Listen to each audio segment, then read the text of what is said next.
regular meeting of the Rialto City Council, City of Rialto, acting as the successor agency to the redevelopment agency, Rialto Utility Authority, Rialto Housing Authority. Today is Tuesday, June 14th, 2022. It is 5:02. Madam City Clerk, roll call. Mayor Pro Tem Scott, Present. Councilmember Trujillo, Present. Councilmember Caricelis, Present. Councilmember Perez, Here. City Manager Fuller, Here. and sitting in for City Attorney is Robert Messenger, Here. Deputy City Attorney. And Madam City Clerk, if you'd let the record reflect, Mayor Robertson will be arriving a little late today and will join us later in closed session. Thank you. Mr. Messenger, would you lead us into closed session? Yes, thank you, Mayor Pro Tem. Mayor Pro Tem, members of the City Council, we have 6 items on your closed session agenda for this evening. The first item is conference with real property negotiators for successor agency property located at 1284 West Randall Avenue. The negotiators for the agency are the city manager and the city attorney, and the negotiating party with whom they'll be negotiating is America Soto. Under negotiation are the price and terms. The second item is conference with legal counsel, anticipated litigation. There are 4 items for your consideration this evening under Government Code Section 54956.9D2. The 6th item is conference with labor negotiator, pursuant to Government Code Section 54957.6, relating to the 9 categories of employee organizations set forth in the agenda. Madam City Clerk, have you received any requests to speak on any of these items? No. Thank you. Council, what's your pleasure? Move to closed session? Second. I have a motion by Councilmember Trujillo, a second by Councilmember Perez. Any objections to the motion? We are in closed session.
Good evening, everyone. I'd like to call this meeting to order.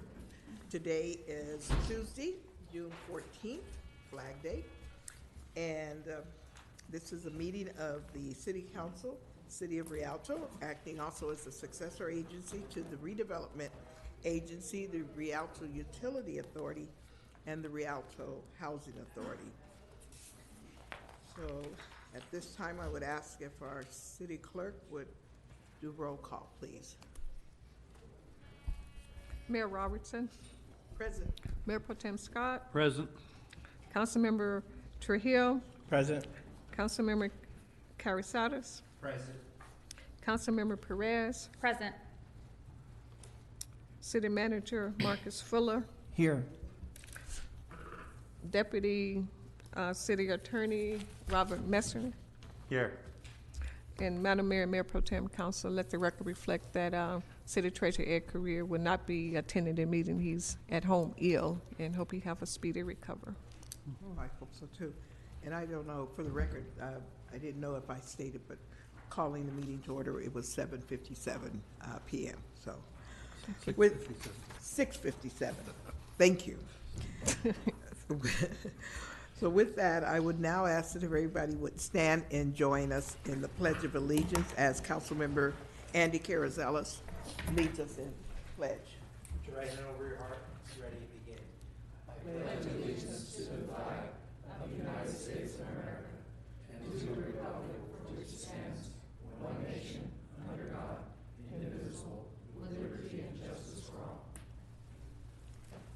Okay, and then invocation, please remain standing, and we'll have Acting Minister Marshall Cooper for the Rialto Church of Christ.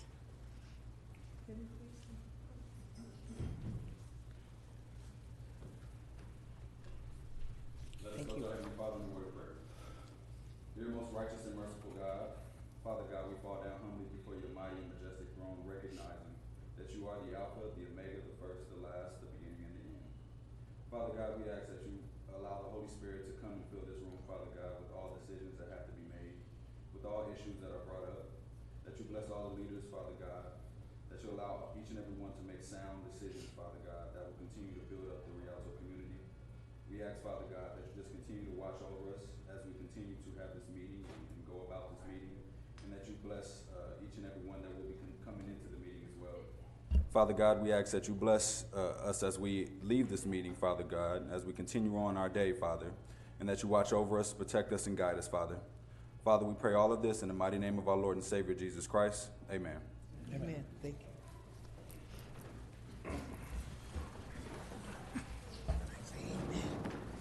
Thank you. Thank you. Okay, now we will move to our city attorney, acting city attorney, Yes, for a report out on closed session. Yes, Madam Mayor, the council met in closed session on 6 items with respect to the conference with real property negotiators relating to 1284 West Randall Avenue. Direction was given. There was no other reportable action taken.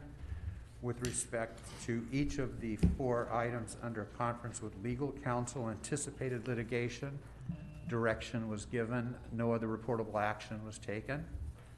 And finally, on the 6th item, conference with labor negotiator, direction was given and no other reportable action was taken. That concludes my report, Madam Mayor. All right, thank you. Thank Madam, you. excuse me, Madam Mayor, Mayor Pro Tem Council, could someone give me the time you arrived in closed session and what time did you end in closed session? 5:14. I arrived at 5:14, and then we ended closed session at 6:40? 6:40. Thank you. All right, now we'll move to presentations and proclamation, and we'll start with our city manager. I think he has introduction of new employees. I do, Madam Mayor, Mayor Pro Tem Council. Thank you for giving me the opportunity. I enjoy introducing our new employees. Tonight with us is Ricky Tankersley, our new IT supervisor. I will note Jose Menjivar unfortunately wasn't able to make it tonight, so I'll extend a welcome to him on your behalf. But with that, Ricky, if you want to just go to the podium briefly and introduce yourself. Thank you.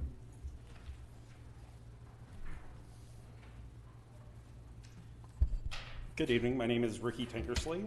I have over 25 years of experience in local government IT. The last 10 years I have been working with the Montclair Police Department with their network systems, and the last 5 years I've actually been a contractor with Rialto as well. It's my pleasure to be here, and I thank all of you for the opportunity. All right, thank you, welcome. Welcome. Okay, and did you say Jose was not able to be with us today? Okay.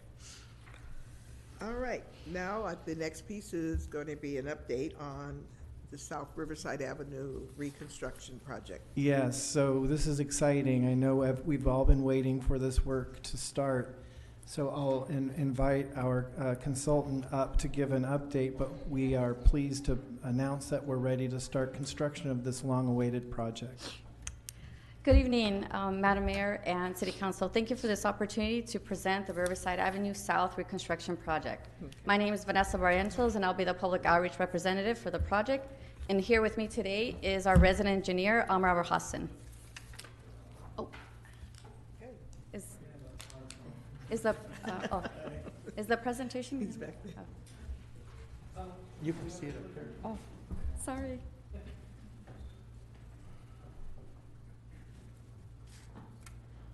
It's not showing on there.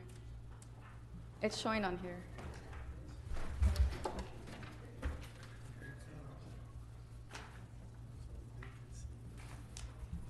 Oh, so they can see it? Okay. I'm sorry. Okay. Sorry about that. The project location is located on Riverside Avenue between the I-10 and the Santa Ana River.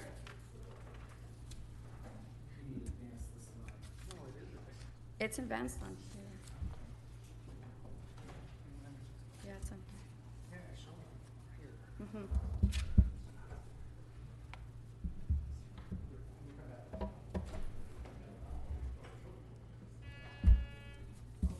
Should I keep going? Sure. We don't want people waiting. Okay. You want to just give them a verbal presentation? Okay. The project improvements includes the reconstruction of Riverside Avenue, upgrades to existing and construction of new ADA ramps, sidewalks, driveways, curb and gutters, and all underground utilities will be adjusted to the new roadway grades. There will also be partial roadway reconstruction and intersection improvements at Slover Avenue, Santa Ana Avenue, and Industrial Resource Drive. As the city manager mentioned, the project will be getting started. The contractor will be mobilizing next week, and major work will start the week of June 27th. The project cost is $9.6 million with funding from the gas tax, SB1, and Measure I. Now the work hours. Majority of the work will occur between 7 p.m. and 5 a.m. To minimize the inconvenience to the businesses. Yes, majority of the work is going to happen at night. The contractor will work Monday through Friday, 7 a.m. to 4 p.m., but that's only going to be minor work behind K-Rail. So majority of the work is going to be at night. All traffic control that's placed is going to be placed for both the day and night work. So we have a lane closure. If we're down to one lane in each direction, it's going to be for the day and night work until they complete that segment. The project is going to be constructed in 3 one-mile segments, and the schedule is broken down to 3 stages with sub-stages in between. We're going to start with the outside lanes, go into the inside lanes, back to the outside lanes, and back into the inside lanes. As I mentioned before, the project is going to be broken down to 3 one-mile segments. So the contractor will be working a mile at a time. So we're going to have a lot of the Riverside Avenue open to, both ways in each direction. Now what to expect. At least one lane in each direction will be open at all times, and concrete barriers such as K-rail and traffic control devices are going to be in place to separate the traffic from the work area. And again, major work will be done at night. After this meeting, the PR is going to be kicked off. We're going to be notifying all the businesses with a fact sheet and a door hanger, notifying them about the project. And also, the city website has all the project information, and it's live and ready to go. We'll have a hotline number, 909-202-4553. Y yo sí hablo español, so I'll be able to answer any questions that any of the employees have. We will have a project website on the city page, such as the North segment, a dedicated email, just like the North segment, and we're encouraging all the employees, employers, and dispatchers to sign up to receive email updates by texting Riverside South to 22828. All the project information will be posted on social media and all the communication tools that the city has provided.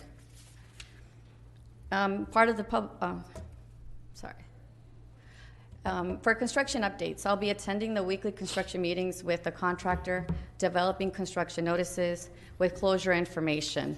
These notices are going to be delivered door to door to the businesses, as well as sent out through email database, posted on the website, and through social media. In addition to that, I'm going to take this construction notice and develop these minute-and-a-half videos that are also going to include project progress videos, project photos for the project. You can visit the project website and view the start of construction video to get a look at the videos that are going to be provided for the public. And project coordination is one of the most important things. Our team is going to continue coordinating with the Riverside North segment. We have worked with them in the past, so we have a good relationship with them. I've also worked with the PR representative on the North segment, so we will be working together in providing each other with the notifications.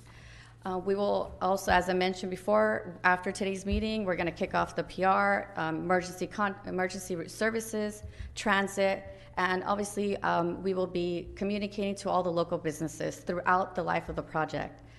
Early on a few months ago, I did conduct a survey, and I met with over 12 of the 24/7 logistic big companies, Walmart, Amazon, New England, and they are very excited about the project. They understand there's going to be traffic closures, and all they said was, send us the information, we'll get it out to our dispatchers, to our trucks, and our employees. So they are going to be supportive as we reconstruct Riverside Avenue South. Any questions? Yes, I have one. I don't know if the others, but thank you for the information. I was looking at this, and a couple of things I wanted to understand maybe is, what is the length of this project? How long is it we're going to be from the time we start to expected completion? Right now, we're stating mid-June through January 2023. Mid-June to January of 23rd? Okay. City Manager, do you happen to know when the work is to begin on the Cedar Avenue interchange?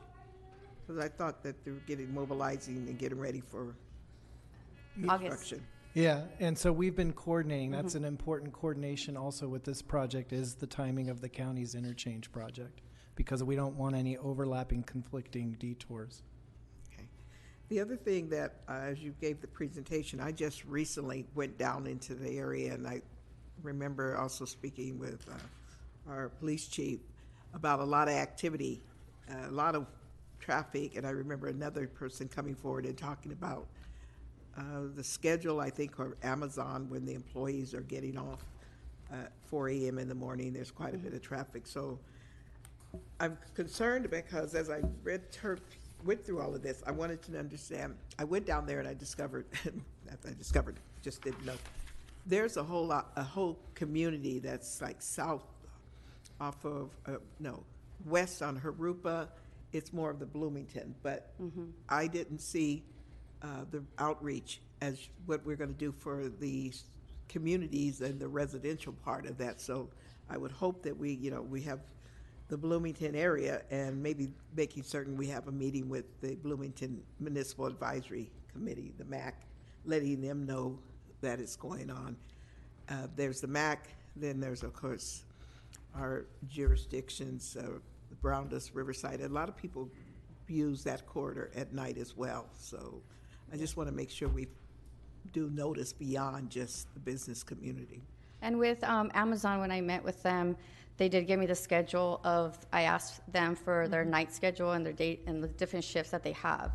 and they said that they would be notifying, once I provide them with the information, they'll be notifying their employees to try to use Agua Mesa and go through the back way to either arrive to work or when they leave their shifts. So. Yeah, 'cause So they're willing to notify their employees to use an alternative route according to where we are in the schedule. And I believe FedEx has an awfully Yes. large, over FedEx. something like 10,000 plus people Yes, a day. and part of the initial survey was to identify how many local businesses have trucks going in and out of Riverside Avenue at night. And we found that majority of the businesses are from 8 to 5, with the exception of these 24/7 logistic businesses that have a few thousand trucks at night versus what they have during the daytime. Okay, those were my comments. Councilman, you had your. Yeah, from experience, I have some questions about right-hand turns. Oh, the turning radius? Apparently, in the north section, when we're trying to make a right, there's like signs that says, "No, can't make a right." But, some of us have to make that right. So is there a certain policy that keeps people from making right-hand turns on these? That was one of the comments that some of the 24/7 logistic businesses were commenting.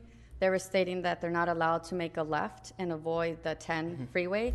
And if they are able to, they would reroute their trucks. But I don't know, that would be a city roadway reason. I don't know a standard why they're not able to make a left. It's actually going to be part of the traffic control plan from the contractor.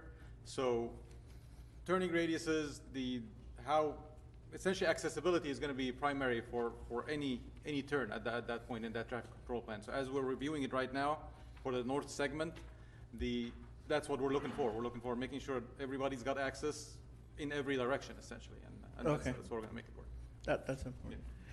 The other thing is, again, I want to make sure, we had different projects going through there, like the bike lanes that were drawn. Is that all being coordinated with this project? Do you know?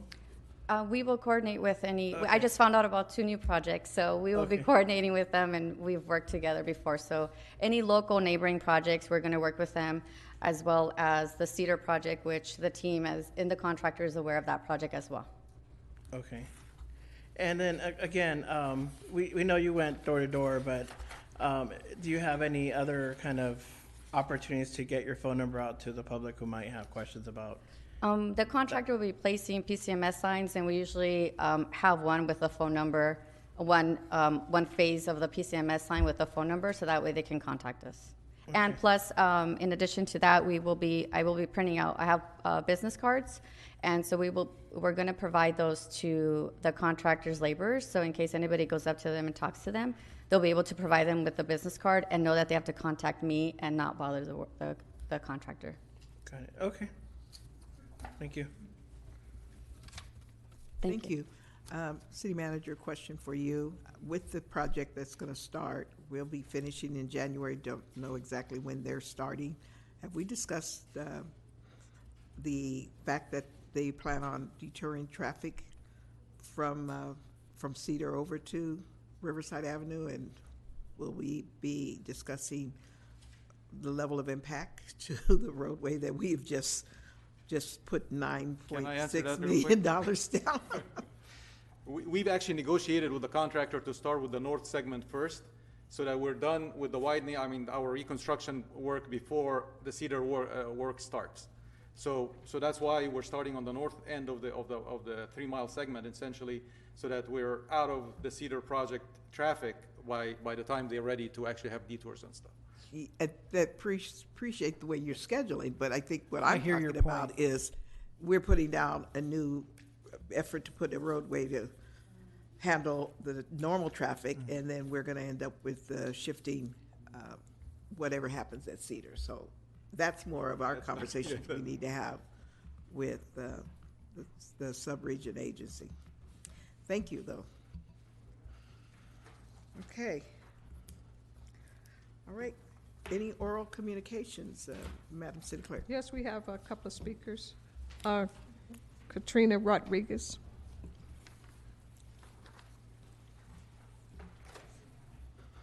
Hello, I'm Karina Rodriguez, and I'm here to talk about an experience I had with Rialto PD. Imagine it's the middle of the night and you're sound asleep, with your child sleeping in the other room, when suddenly you're woken by your child screaming for help. Or even worse, you hear your child scream, then you hear a gunshot. Most of us would most likely call 911 for help. Without a hesitation, officers and other first responders would be at your service within minutes, regardless of the time. With the way not only our community here in Rialto views our officers, but also the way society portrays and stereotypes all officers as being brutal and full of themselves, we have a long way to go before we can bridge the gap between the community and our law enforcement agencies. I'm not here to say that I haven't seen, heard, or even experienced negative interactions with police officers, because that would be a lie. It is safe to say most of us in this room and those watching from home have either experienced or witnessed a negative interaction with an officer, whether that was here in the city of Rialto or of any other community.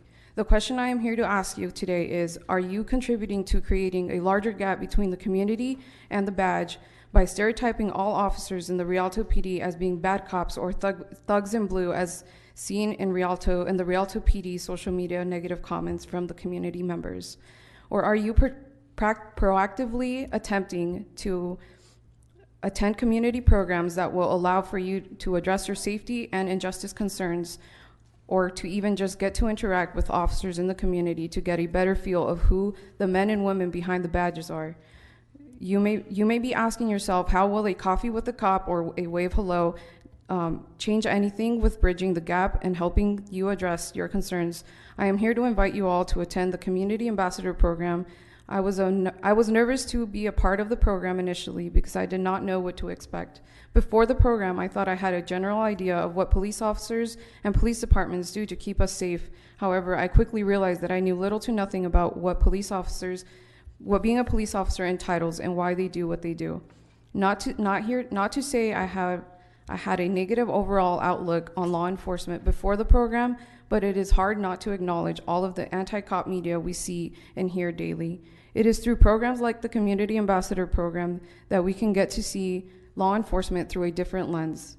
There is a lot to be gained from programs like CAP. For example, police officers in Rialto benefit from CAP to better understand the needs and concerns of those they serve. Likewise, community members like yourself get the privilege to see firsthand what Rialto Police Department is doing to ensure safety for all your loved ones. Through the program, we had the opportunity to get an insight into all the services Rialto PD has to offer through a combination of lecture and scenario-based learning. Having professional personnel from the Rialto PD teach us the ins and outs of each unit and how they play such an important role in the whole process was very insightful. However, seeing the officers on the streets attending call after call during our ride-alongs was a once-in-a-lifetime opportunity. The level of concentration, professionalism, and courage that goes into many tasks officers are expected to do while on calls or traffic stops is truly admirable. A special thank you to those cops and officers who facilitated the ride-alongs. Again, if you are interested in not only educating yourself in the ins and outs of law enforcement, but also want to be able to address your concerns in the community at a more personal level with the Rialto PD personnel, I invite you to look out for information on the Rialto PD social media platforms and website for upcoming CAP dates and information. Regardless of the reason for why you decide to join the program, I think it is safe to say you will be walking out of the program with more knowledge of police work, feeling safer when you go out with friends and family, and overall with a greater level of respect and appreciation for the work the units at the Rialto PD do to keep your community safe. Thank you to the Rialto PD for opening your doors to the community through programs like CAP. Any questions? No? Thank you. Thank you for the information. And just underscore that I hope more people will go through the Community Ambassador Program. Next. Next speaker we have is Stephan. Who? Stephan. I'm barely here. Oh, I'm sorry. I'm trying to understand your writing. Hello and good evening. My name is Esteban Agredano, and I actually live on the cross streets of Casa Grande and Locust. My family and I have been living there for about 2 years. That time, there has been numerous car accidents. We have barriers and boulders to help protect our safety, but it never fails. There's always accidents. This past Thursday, my kids and I nearly got hit by a vehicle. It went into the house. I want to feel safe at home, and I believe with the installation of speed bumps and or a traffic light may help avoid those incidents that we've been seeing quite often. I really believe that if we put something there, some barriers, it can help us out. Any questions? No? No Thank questions. you. I think the city manager would like to respond. I'll connect with you, and we can talk tomorrow. All right, sounds good. Thank you. Thank you. Those are all Something I the, just raised too, so. those are all the, Those or were all the- communication, yes. Or communication, well, thank you. All right. So now we will move our agenda to anything on the agenda that we'd like to either consider to remove, discuss, pull off, consent.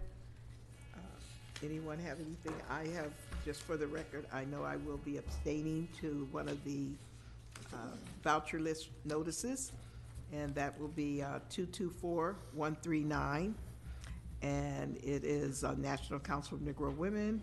The amount was for $3,144.22, and I believe it's the voucher list 6/8/2022. If I think that's the information needed. Mayor Pro Tem. Madam Mayor, I'd like to ask that we add an item to the next city council's agenda for the city council to consider, and that would be a resolution to go to the governor of the state of California, Gavin Newsom, requesting that he suspend all gasoline sales tax for the next 12 months. People are struggling right now to pay for gasoline in their vehicles. And I think this state ought to lead the way of the nation and suspend its gasoline tax. So I'd like for us to consider a resolution to send to the governor. Thank you. Okay, and I would like to support that, because I think the cities have to lead. And when one city starts, maybe the others will pick it up as well. Okay. Yes, thank you, Madam Mayor.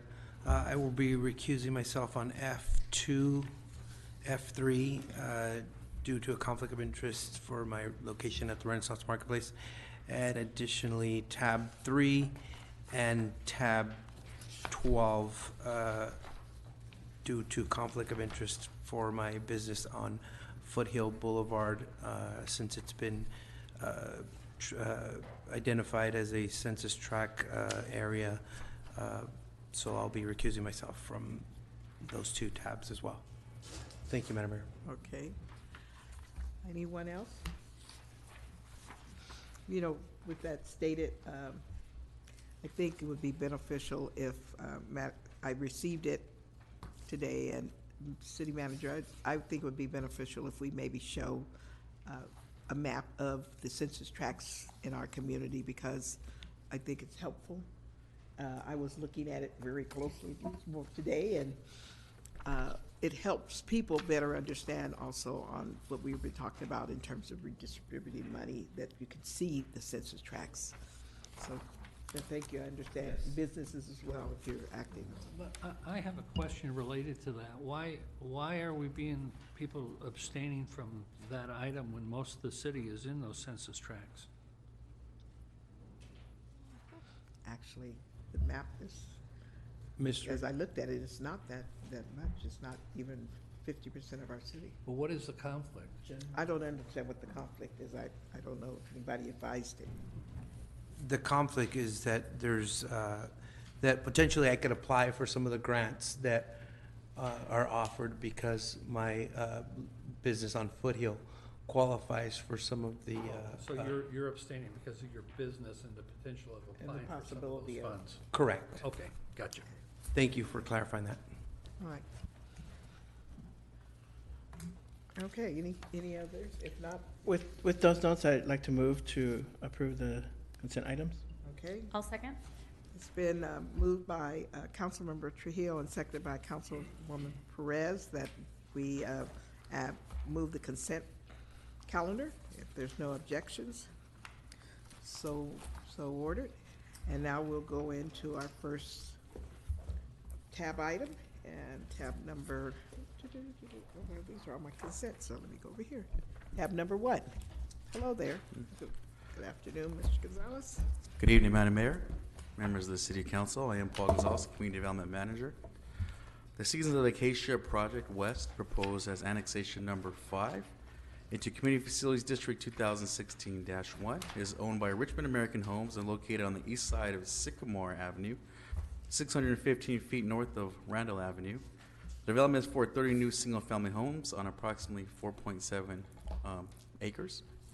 The planned annual special tax is $319.17 and will be added to the property tax rolls of payment for each future homeowner and will generate approximately $9,575 annually for the first year for police and fire services. Staff recommends the City Council open the public hearing to receive public comments related to proposed annexation number 5, close the public hearing and adopt the resolution that approves the annexation, and hold the special election to authorize the city clerk to open the ballots and adopt the resolution certifying the results of the election if the election is successful. All right, thank you. Okay, well, as is indicated, this is a public hearing. Is there anyone who desires to speak to tab 1? Nobody acknowledging? Okay, Move to close the public Second. hearing. been moved by Mayor Pro Tem Scott, seconded by Councilmember Carrizales. Close the public hearing. There's no objections. So ordered. And is there any comments anyone has on the matter from the dais? If not, I would ask that the clerk would open the ballots that we've received.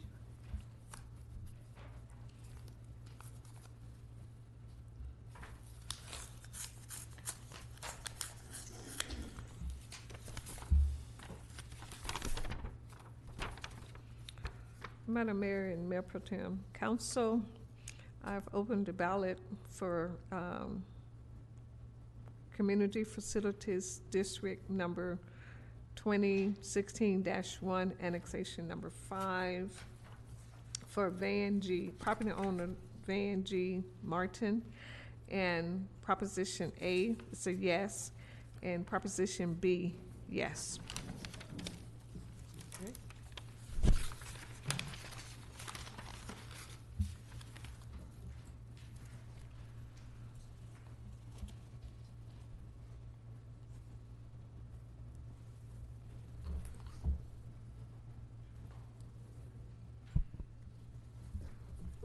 Oh, I thought you had one more envelope.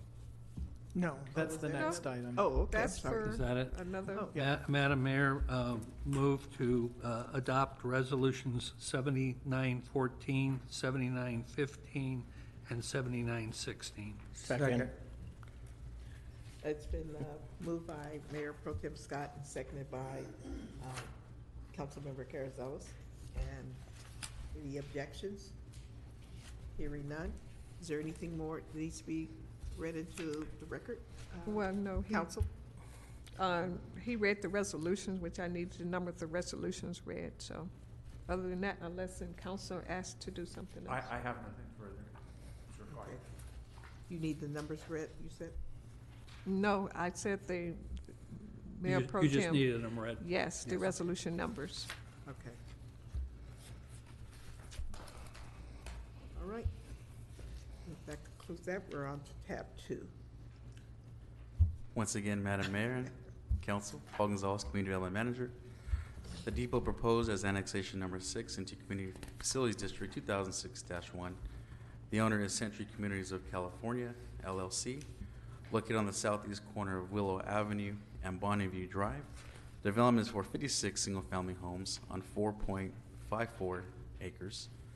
The planned annual special tax of $319.17 will be added to the property tax rolls for payment for each future homeowner and will generate approximately $17,873.52 annually in the first year for the police and fire services.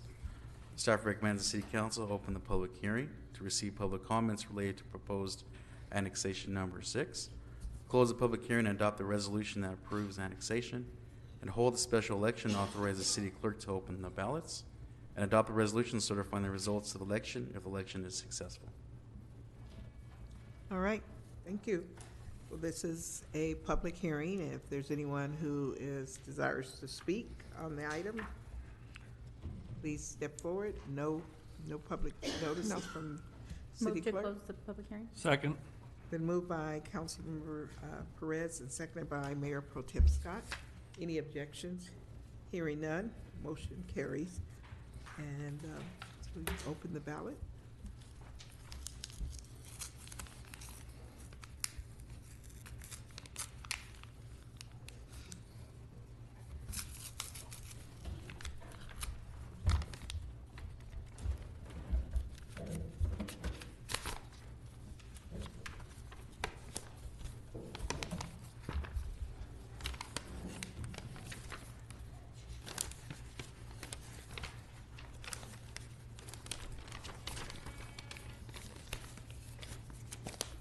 Madam Mayor and Mayor Pro Tem, this is Community Facilities District dash 2016-1, Annexation 6.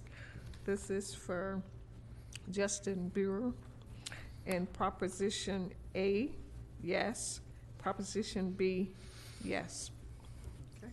Madam Mayor, move to adopt Resolution 7917, 7918, and 7819. 919. It says 7819. Is this resolution number incorrect, Madam City Clerk?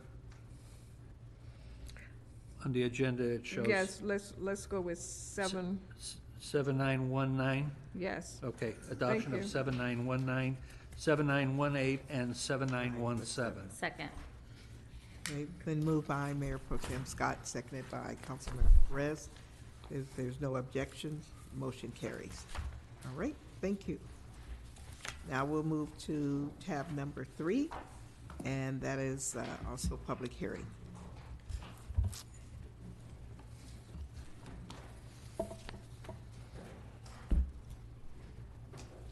Madam Mayor, Mayor Pro Tem, and Council, the item before you is for the, to conduct a public hearing and public comments from interested residents for the CDBG CV program guidelines and for amendment, substantial amendment number 5.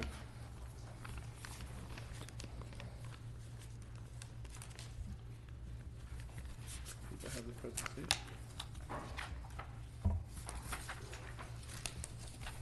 I believe this was open already, is that correct? I'm not, I can continue? Yes. Okay.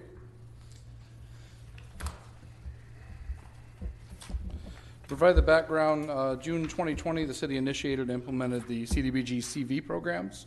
On October 12th, 2021, Rialto City Council approved substantial amendment number 4, appropriating $1,339,584, broken down as below.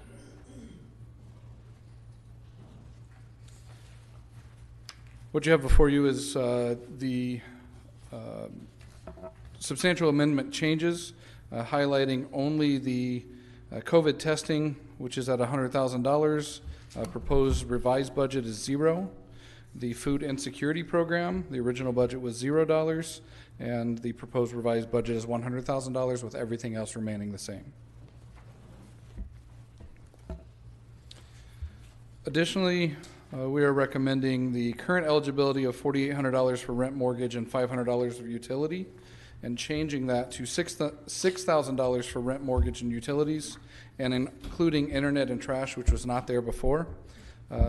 As always, this is a recommendation, and if council would like to raise that amount above the $6,000, they do have the ability to do that. Storefront Business Assistance Program.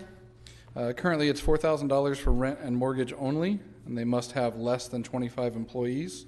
We're recommending changing that to $10,000 to use towards rent, utilities, PPE, business expenses, and modifying it to say they must have less than 25 full-time employees. Part-time employees would be excluded. The current CDBG CV balances are what is in front of you, and just as a refresher, the city has until April 1st of 2024 to expend all of these balances.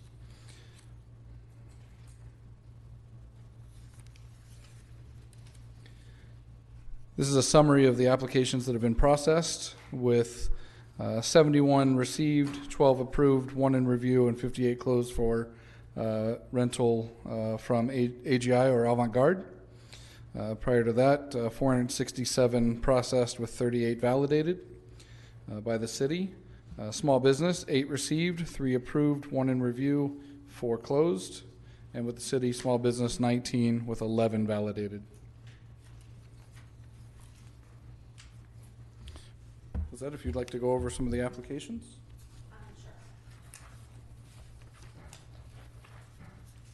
Good evening, Mayor and members of the City Council. This just provides a quick overview based on the trackers that were provided to the City Council, just to show a general timeline of our application process. So as Aaron mentioned, for the Rental Mortgage and Utility Assistance Program under CDBG CV, we had 1 application that was currently in process.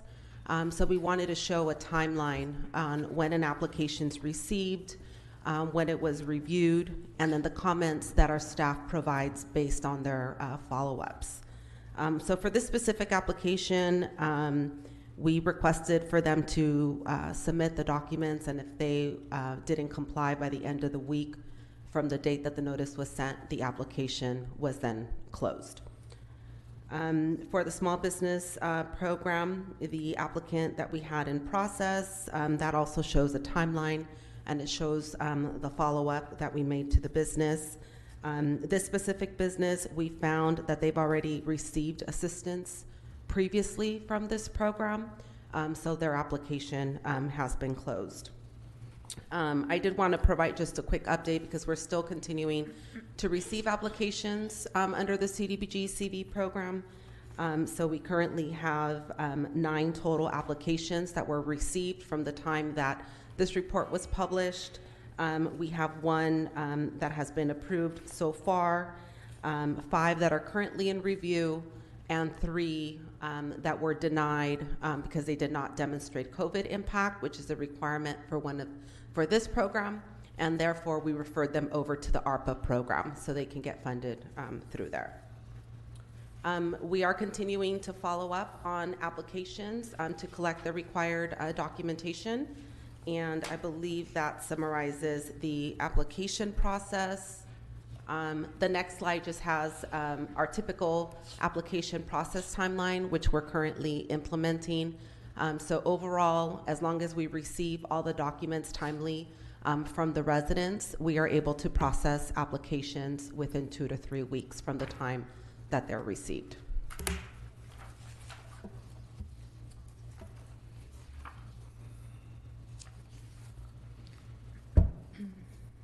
Within the recommendations, we are looking for input from council as to whether you would like to affirm what we have recommended, or if there are any modifications that you would like to the programs that we have added, and then adopt the resolution approving substantial amendment number 5, revising the budget amounts, and then update the program guides based on the recommendations made by you.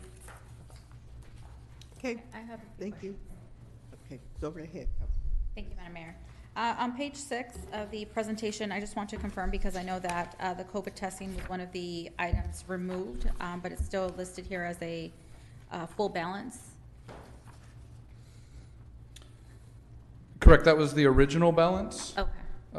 It is zeroed out, and COVID testing is available through CARES funding from the fire department, so CARES Act funding. So this is not a total removal. The city is not removing it, it's just really moving it to a different funding source. Okay, and then on page 8, the small business storefront assistance. This one, the eligible census tract, it says, I'm assuming N is for no. So it would still be reviewed even though it's not in the census tract? What? Yes, so all applicants get reviewed. If for the CDBG HUD funded program, If you're not within an eligible census tract, then you qualify under the job retention requirement, and so that's what they were applying for. But this specific applicant, we found, had already received assistance. Got it. Okay, thank you for the clarification. And also as a reminder, this differs from the Rialto Cares that we will talk about later because we have very specific HUD requirements on the CDBG CV that we do not have on the later discussion. That's all, Madam Mayor. Thank you. Councilor Trio, did you have something? I have a quick question on your processing time. It's 2 to 3 weeks, but if there were to be an emergency where we have a resident that has an eviction notice, is it possible for them to run down here and try to save them their home? That is exactly what we do. rental? So that goes immediately to me. Okay. We've had probably half a dozen of those where somebody comes up front and expresses, hey, I've got a 3-day pay or quit, or I've got to be out, and then I immediately go up, work with the Avant-Garde team to make sure they're within the census tract. If they are, obviously there are many freedoms we have. If they're not, we'll go through whatever process is needed. But we've been able to do that in several cases. We've wired the money so that it goes to the landlord, and they were able to remain in their home. The other question I had, I saw that there's you were able to kind of put like the net change. So you guys were able to kind of verify that the trash costs were able to be covered? That is correct. Okay. Trash and internet. Okay. Thank you. Oh. Okay, my questions, I guess. Looking at, starting with number 8, you gave these 2 examples, but I noticed it was eligible, census tract said no. And so then there's other things you said, it goes under business retention, but I noticed when you first said, your first note of 516 said you requested recent lease agreements or mortgage statements. And then you 527, you followed up requesting job creation retention. Kind of confusing because you knew that they weren't census tract eligibility. So was it job creation that you needed to begin with, or you used this example, but you said you requested on 516 the recent lease. So I'm just trying to make sure I understand why. There are multiple ways that they could qualify if they're not in a census tract. So it looks to me, and you can speak here, Lisa, it looks like they changed, instead of going from a lease agreement to job creation, job retention. Is that what they're doing here? But it's not stated that way. That's why I'm just trying to, pending documents. So this was one that I don't, when we sat together, I don't think that it was explained in that manner. And what I really wanted to know, so with the census tract eligibility for small businesses, because I think this is where I went when we met, for small business, they could, if they're in census tract, correct me if I'm wrong, we moved from 4,000 for rent and mortgage only to 10,000, which would cover rent, utility, PP, business expenses. No, the amount does not change, Mayor, based on where you're at in the census tract, just whether or not you would get that kind of automatic approval. The amount does not change. Well, if they get the automatic approval, I hadn't finished. Oh, I'm sorry. What, you still need documentation of whatever to qualify for the 10,000? Or is it up to 10,000? So for the CDBG CV program, that's the program that's the HUD-funded program that we require all of the documentation.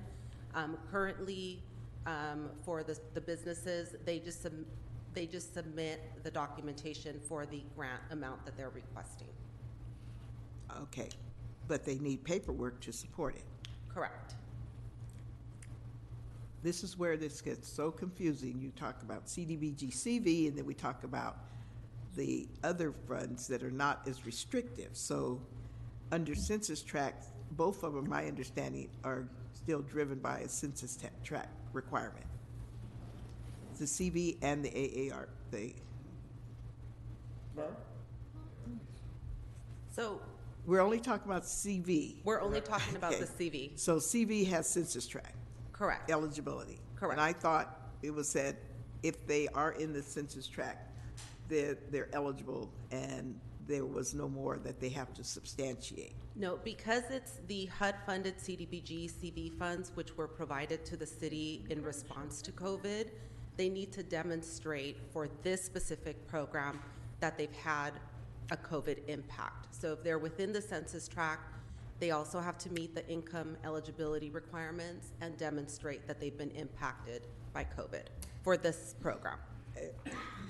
It would really be helpful if we had a chart with each one of them and their requirements, because we seem like we go merging, flowing over the line here.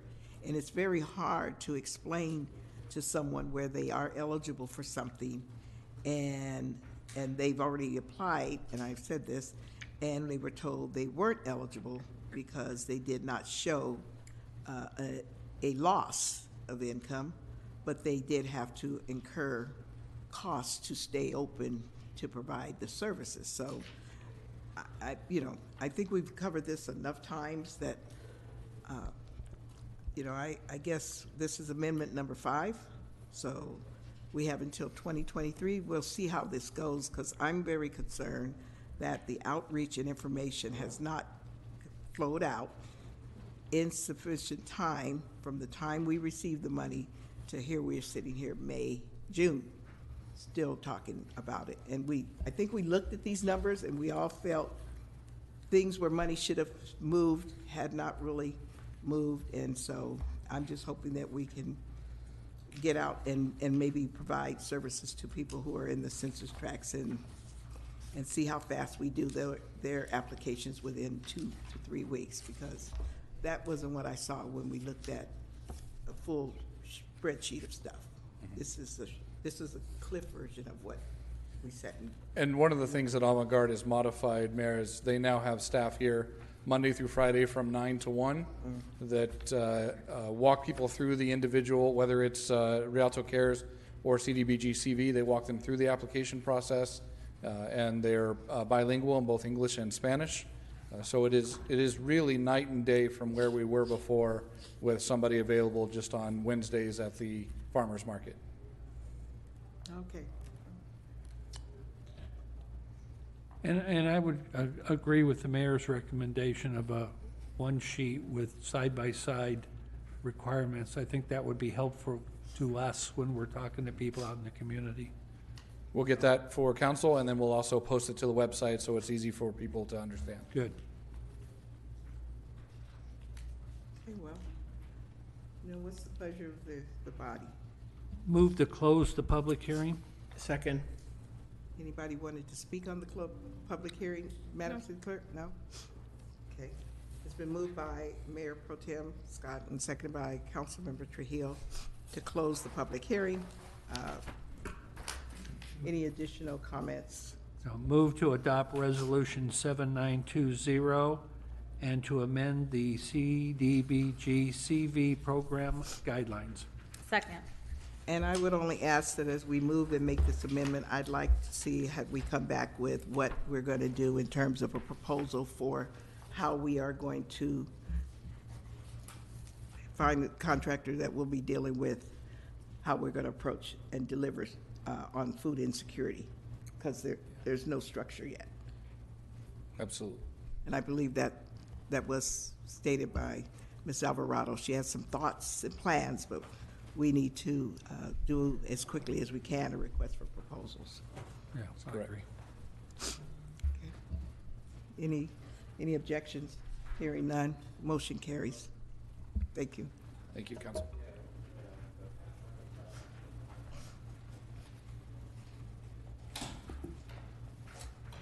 On to tab 4. And I believe Councilmember Carousel was on tab 3. Okay. All right. He may come back, so go ahead. I'm sorry, go ahead, Chief. Yes, ma'am, thank you. Good evening, Madam Mayor, Mayor Pro Tem, and City Council. Tonight, I bring to you the COVID update for this council meeting. I bring with you some concern that we've reached a period where we're back in the medium threshold level of the risk as identified by the county metrics. I would offer to you that we're seeing more than 100,000 COVID cases in the U.S. tracked per day, which is a significant increase, and those numbers correlate to what we're seeing in the county here. Since our last council meeting, we've had a 48%. That's an almost 50% increase in cases in the county. The really concerning thing with that is a 40% increase in hospitalizations. And so where we weren't seeing the hospitalization increases over the past few months, even with the Omicron variant coming through in January, February, now we're seeing a significant increase up to 40%. One thing I would also offer is that most experts are estimating that there's an over 8 times case rate numbers of cases tracked versus what is actually happening here in the community. Since we've gone to at-home testing, and that's widely available now, they're factoring in that the 100,000 cases per day in the U.S. could be over 1 million, based on what we're seeing. Many people we know today have COVID, but they're not getting tested, and they're certainly not getting hospitalized, especially if they've been vaccinated and boosted. 86 to 90% of those patients hospitalized are still unvaccinated. But the key number in there for me is that as the country is reporting 100 cases a day, experts think that that could be closer to 1 million based on people not getting tested or tracked. Locally here, what we're doing with testing exceeds what we're seeing in any other city in the county. Thanks to Cynthia and her team, we're now doing testing at the community center still, Monday through Friday, 9 to 4. They will be closed on Monday for Juneteenth, as well as the vaccines at the Grace Vargas Center, which is also open 9 to 4. As far as drive-through testing and mobile testing, we're doing testing at Jerry's Park Monday through Friday, 10 a.m. to 7 p.m., and Saturday, 9 to 5. On the Bonneview site, we're doing Monday through Saturday, 9 to 5, and hats off to Cynthia for getting them to add the extra days, so now they're testing Monday through Saturday there. Tonight, I'll cut the numbers short because there's an obvious increase. Looking for direction from council on what you'd like to see with the hybrid option moving forward for the next council meeting. Also, I would make a recommendation that we reconvene the COVID task force so we can work through some of the things we can do here locally with outreach with homeless and some of the other things we're doing with our workplace practices and our arrangement of our operational needs here in the city. And so if there's any questions, I'll take them now with the COVID update, but I will leave that to you, Madam Mayor and Council, for questions and direction on moving forward. Okay, thank you for the information. I don't know, Councilmember Trujillo has his light on, and then I will comment. I do have a question. In making your preparations, how far advanced do you make them? For example, if we were to have an event during the flu season where we're put in this position where we just don't have enough tests to go around, would you guys be prepared and ready to kind of address those kind of issues that come up during that time? I think that's a great question. Thank you. What we've done so far is, we've continued a local emergency where some cities have scaled back. We've continued the PPE outreach and the testing where many cities have scaled back. We've kept the footprints open and even expanded them with testing. In regard to future pandemic and flu season, later tonight you'll be hearing from a representative who's going to be updating our emergency operations plan and EOC training, which is going to make our response more resilient moving forward, and we'll bring that to you later tonight. Anyone else? If not, I think I had a conversation with you earlier, and my whole thing was just receiving information on the national levels and that things are increasing and trending up.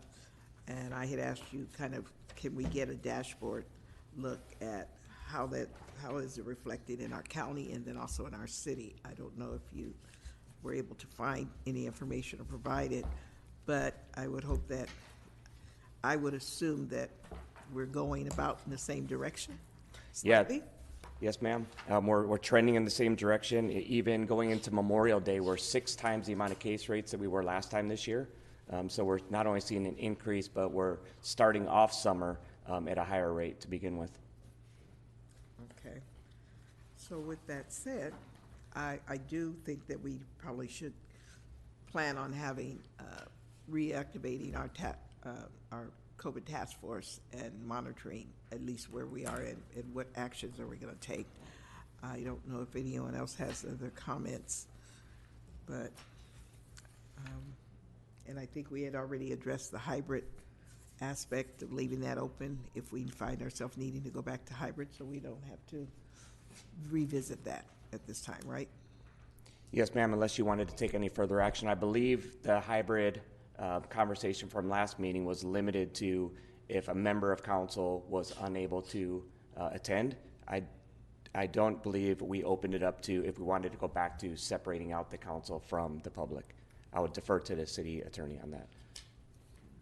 Madam Mayor, it's my understanding that, yeah, as Chief Park described, that at your last meeting, it was to provide for hybrid where if a council member was not feeling well and didn't want to come in, they could join remotely.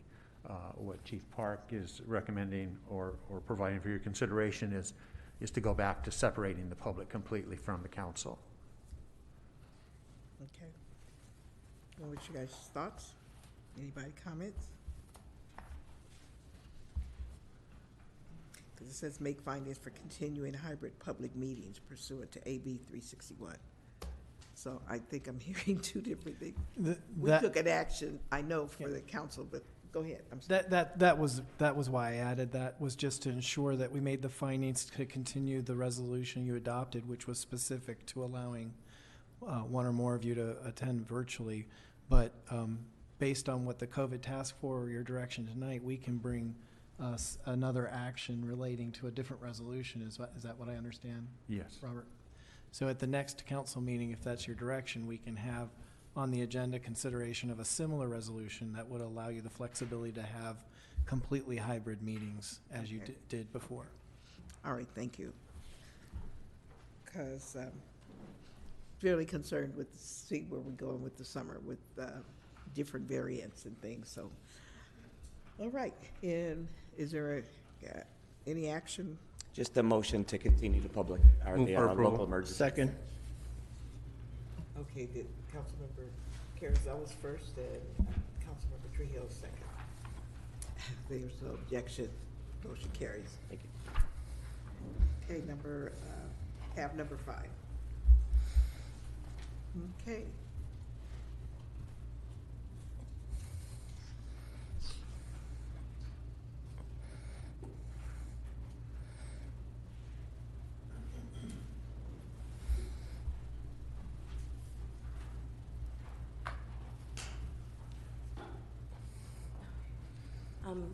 Madam Mayor, Mayor Pro Tem, and Council, we are here today to request City Council to adopt Resolution 7909, adopting the pension funding policy and investment strategy for the City of Rialto Section 115 Trust.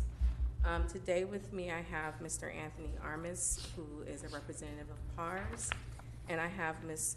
Christiane Suda, who is a representative with Highmark Capital. And we're going to go through the presentation. On April 27th, resolution number 7727 was adopted, and it was authorizing the establishment of a Section 115 trust. So what was needed was a pension funding policy, and that policy was set up with 2 goals. Goal 1 was to reduce and stabilize projected pension contributions to maintain a high level of city services. And goal number 2 was to increase the funding ratio for both the city's safety and miscellaneous CalPERS plans.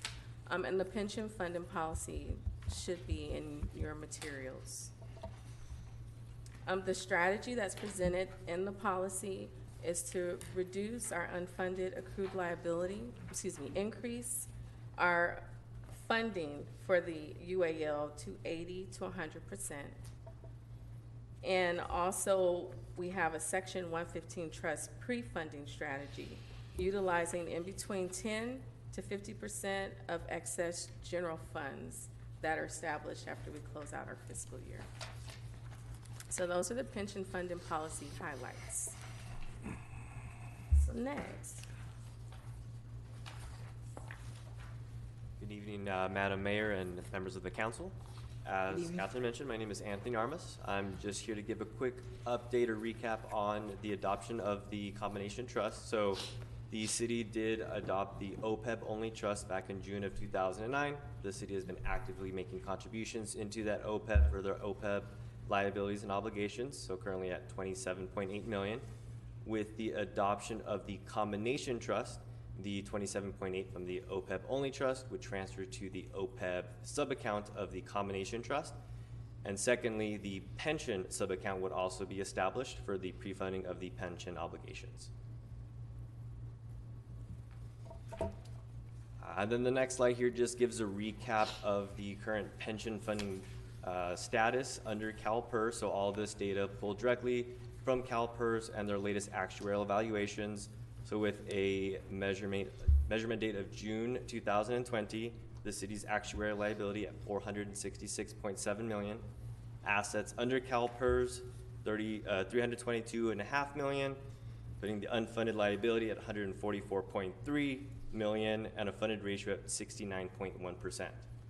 When it comes to the contributions into CalPERS, for fiscal year 21-22, $17.2 million, and expected to increase 27.7% up to $22 million. So another reason for catching these pre-funding pension obligations in this 115 trust, because you'll have much more local control over those assets.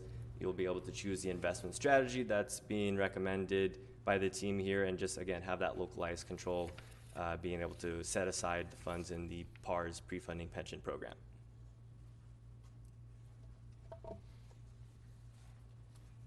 Madam Mayor, City Council members, my name is Christiane Suda. I am the portfolio manager for the city's current OPEB portfolio. I am a member of the PARS team for Highmark Capital Management. The recommended strategy for the pension pre-funding portfolio is the moderate strategy, which has 40 to 60% equity exposure. And you have in front of you the recent returns in the 1 year period. That overall portfolio increased 1.5%. Over the 3 year period, annualized, so this is annually returned 8.42%. And then over the 5 year period, the annual return was 7.64%. We have here a breakdown of other agencies that have similar pension pre-funding strategies and what strategy was selected. You can see there that the most commonly selected strategies are moderately conservative and moderate. And actually between the two, it's about a 50-50 tie.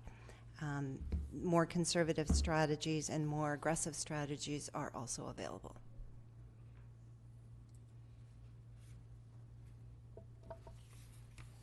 So lastly, the request today, again, is to adopt the resolution, which is adopting the pension funding policy and the investment strategy. The suggestion was the moderate strategy, but of course, staff, we are open to any strategy you would like to utilize. Are there any questions? Any questions? Councilman Trujillo.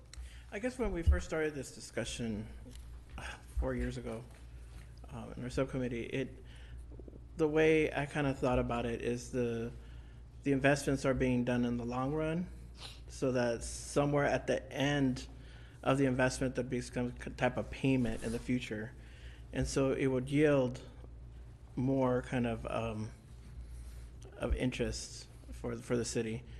But I thought maybe in here, or maybe somewhere I read on this item, that there'd be payments made from it throughout. Is it something that's contained, or is it something that's more kind of on the short-term basis?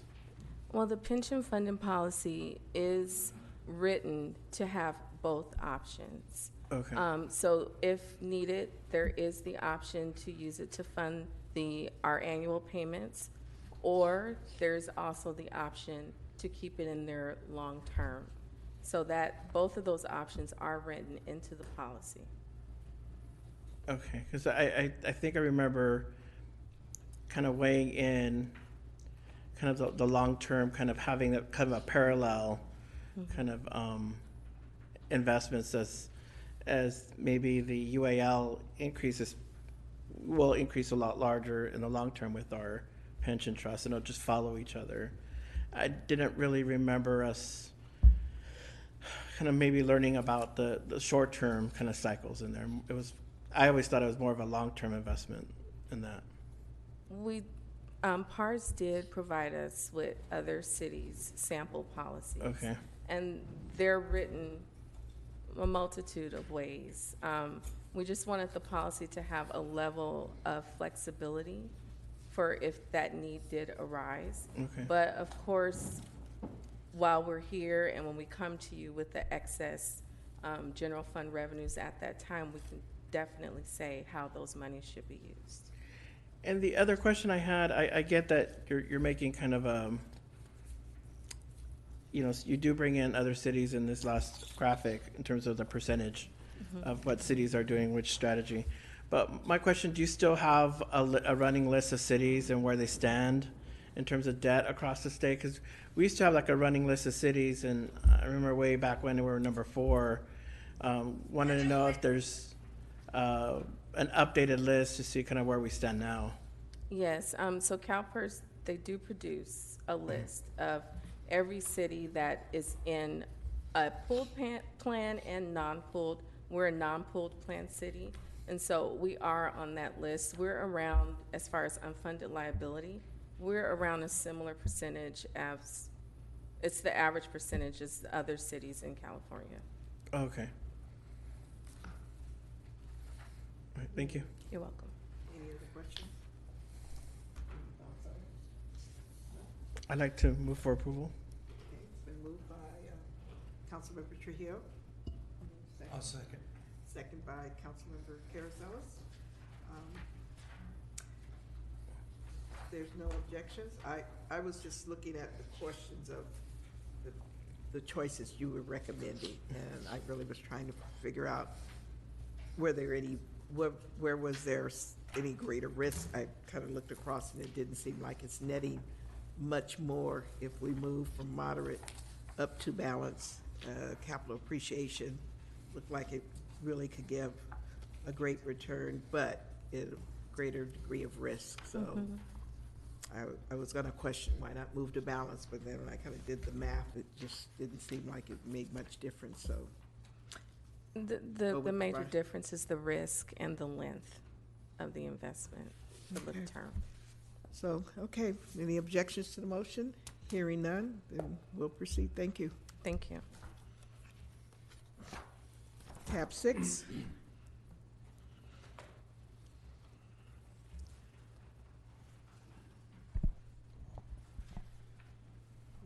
Good evening, Mayor, Mayor Pro Tem, and members of council. Staff requests that the City Council award an agreement with Unix LLC for streetlight maintenance and repair services in the amount of $250,000 annually for a maximum term of 5 years. On April 26th, the city released a request for proposals for these services. On May 19th, the city received 4 proposals. A review panel consisting of 2 City of Rialto employees and 1 City of Redlands employee evaluated each submittal. Unix was selected as the firm best qualified. The proposed contract amount is in line with the previous maintenance and repair services, which averages $250,000 per year over the last 3 years. Thank you, and this concludes my presentation. I'm available for any questions, as well as a representative from Unix. Okay.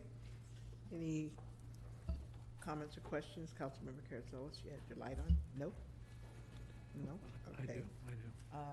Mayor Pro Tem Scott.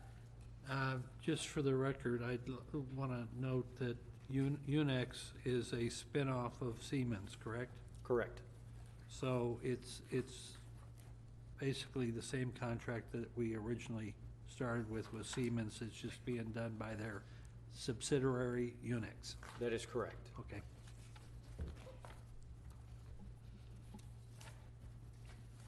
Okay. I was catching up on the background because it seems like, you know, I really would like to know how many streetlights do we have and how many are remaining under Edison's control and responsibility. And this is only on streetlights, so we have a few other poles and things out there that don't necessarily fall under this maintenance agreement, right? Correct. Okay. And has any report been done as far as any savings we've arrived from buying the streetlights ourselves versus what we were paying? It has not been finalized, Mayor Pro Tem, but I've been working closely with Edison to reconcile that. So Okay. hopefully we will have a report being presented to council in the future. Great, thank you. Greatly appreciated. Thank you. Thank you. So any moving on? Move for approval? Second. Okay, it's moved by Councilmember Perez and seconded by Councilmember Trujillo. Any objections? Hearing none, the motion carries. Okay, we're at tab 7. Thank you. That's me. Oh, hello there. Thank you, Madam Mayor, Mayor Pro Tem and Council. You know, my engineering background, I love these items, so I'm pleased to bring forward again a major capital project that will improve the life of people living and working in Rialto. You know the history better than I. I detailed it in the staff report. Going back to 2016, the City Council began to invest and analyze ways to improve the Alder 210 interchange, and that has now manifest with plans that have now been reviewed and approved by Caltrans, and the city will be taking the lead on administering and awarding that contract. So the item for you tonight is to approve the plans for bidding, and associated with that, we previously, council approved on-call contracts for construction management and inspection services. And the firm we're recommending to assign to this is one, Pre-Science Corporation, one that has done a lot of interchange work and is well prepared to help us administer this project and do this constructability review as we go into the bidding phase. So I'm happy to take any questions, but really excited to get this project moving forward and would recommend your approval. Well, I don't know if anyone else has questions, but I know you're an engineer and you get excited at looking at this, and I'm non-engineer and I get really not so excited when I see us doing a lot of changing of the roadway and trying to get capacity, but this is not an ultimate project, correct? Because the interchange is probably at the point where it has some substantial traffic, and I think it's going to need to ultimately be widened, and that's a broader project. It is a broader This project. is like, what are we doing? Where are we widening, or are we restriping? This is or doing what? a widening and capacity improvements on the off ramps, as well as adding turn lanes at the different intersections around the interchange to help move all of that large traffic and truck traffic in and out of that interchange. Okay. Which is all good. Yeah, well, it's all good, but it's not enough. You know, and that's where I guess I'm always looking at that we are going to have to look at more that we expect on this interchange, given the remaining industrial areas that we have that we can build out potentially. So I know it's been long coming. You were here. We were talking about this before you were here. So you're here, and so looking forward to seeing how are we going to deal with the movement of traffic while we're into the construction. What's the plan? General thoughts. Traffic will always have an access on the interchange. I don't know if there'll be some short closures, but just as we discussed on the last project, there will be traffic control plans to ensure that traffic can still access the interchange. Okay. Anyway. Move for approval.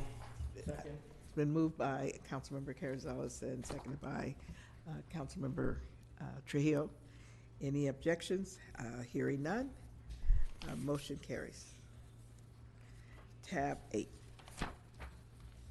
Thank you, Madam Mayor, Mayor Pro Tem and Council. Not that long ago, last September, you awarded the contract for the Riverside North reconstruction project, and at that time gave me direction to include the third segment, the central segment, which is from Metrolink South to San Bernardino, and that's what's before you tonight. So I'm happy to report the plans have been completed. We're ready to move that into the bidding phase to move into construction. We have, as we did on the north segment, coordinated with RWS and Veolia on some water line work that will be coordinated. We reported that to the water subcommittee, and I've included a detail of that work. It includes replacement of some older water lines and services.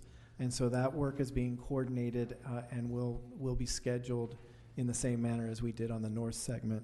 And similarly, the action includes a recommendation to move forward with one of our on-call construction management firms, Fountainhead Consulting.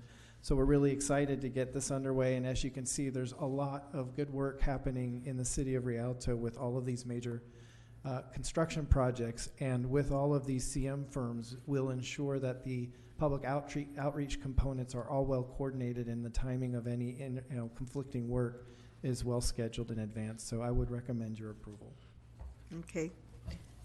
I question, and I know Mayor Pro Tem, go ahead. I don't have a question. Oh, my question that, you said, so we pulled from Fountainheads coming from an on-call bench that we already had in place.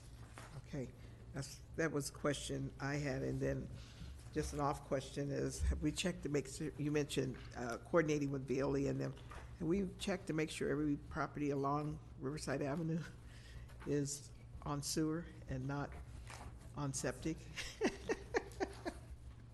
I mean, Tom will do that. oh, you will do that, huh? Okay.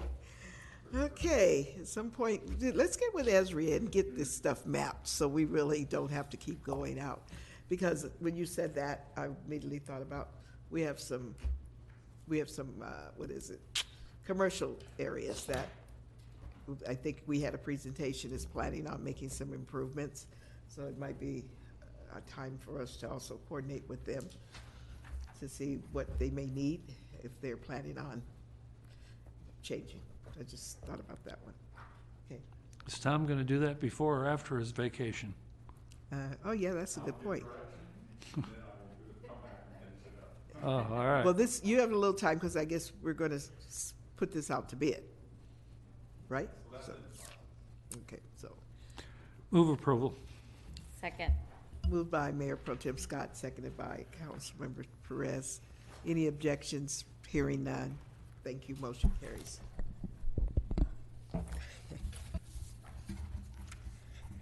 Okay, tab 9. Thank you. Good evening, Madam Mayor, again, and I'm Mayor Pro Tem and City Council.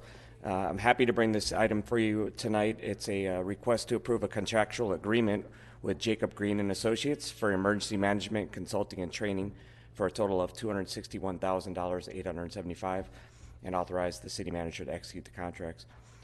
Throughout the pandemic, we've certainly learned our strengths and definitely our weaknesses, as well as some opportunities for both emergency management planning as well as execution.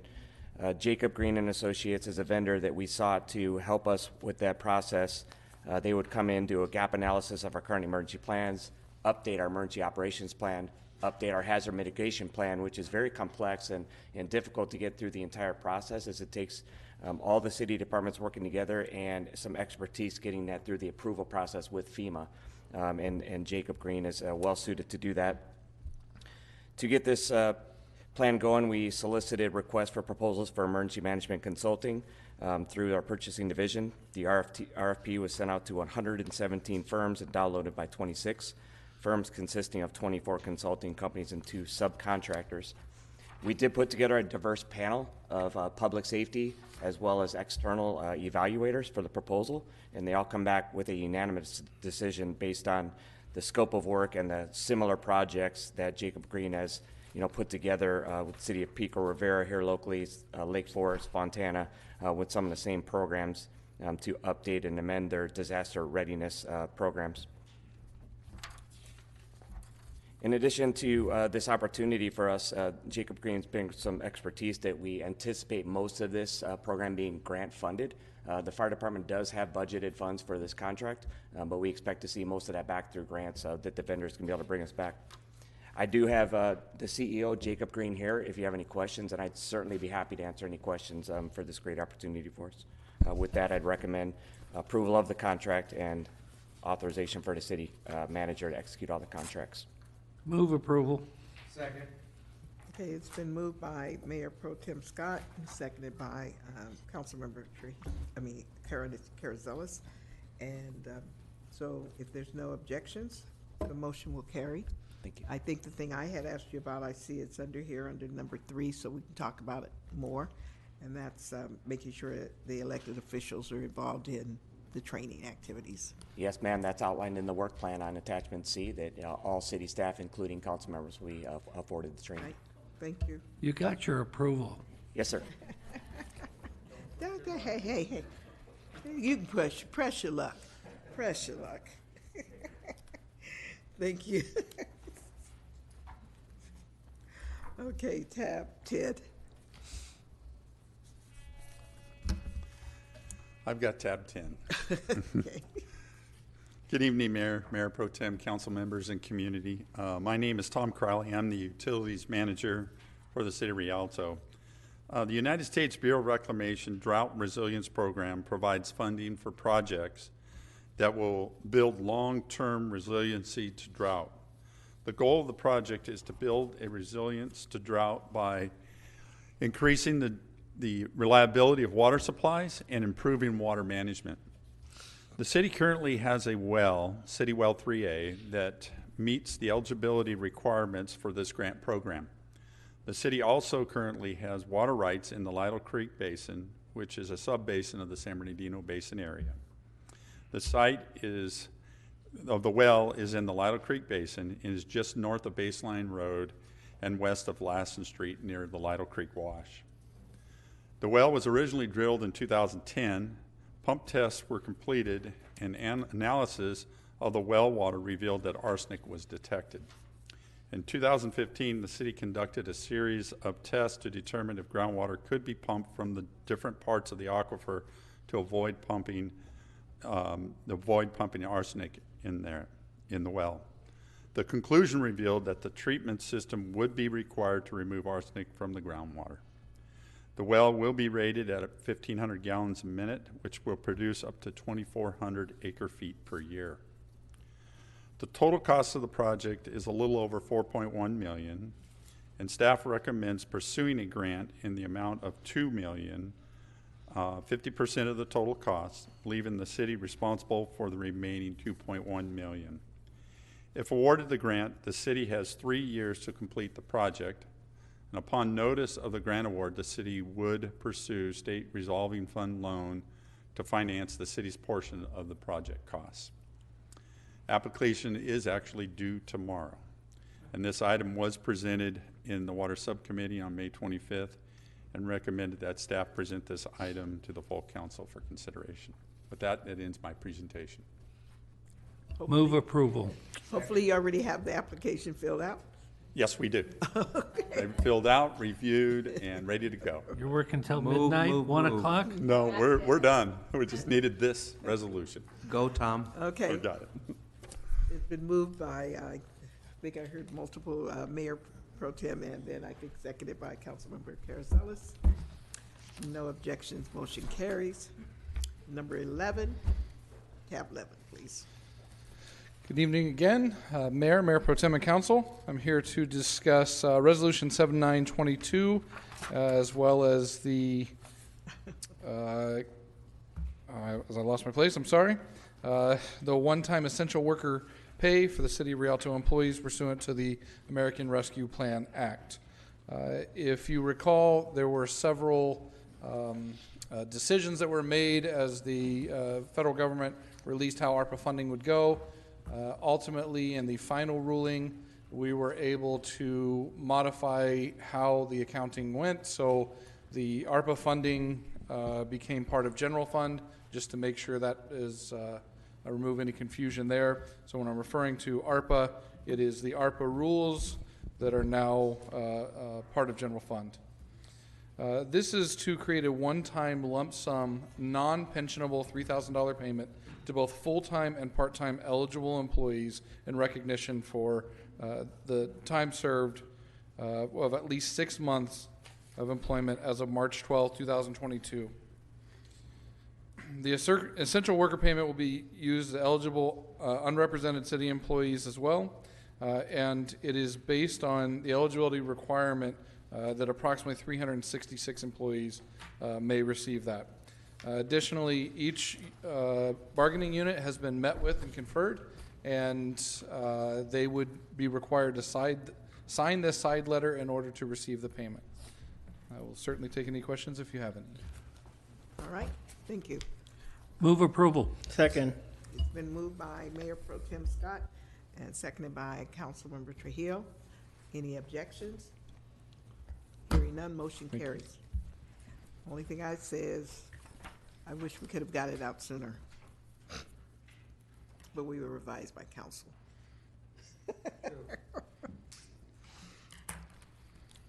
Okay. Tab 12. Tab 12, I will remain.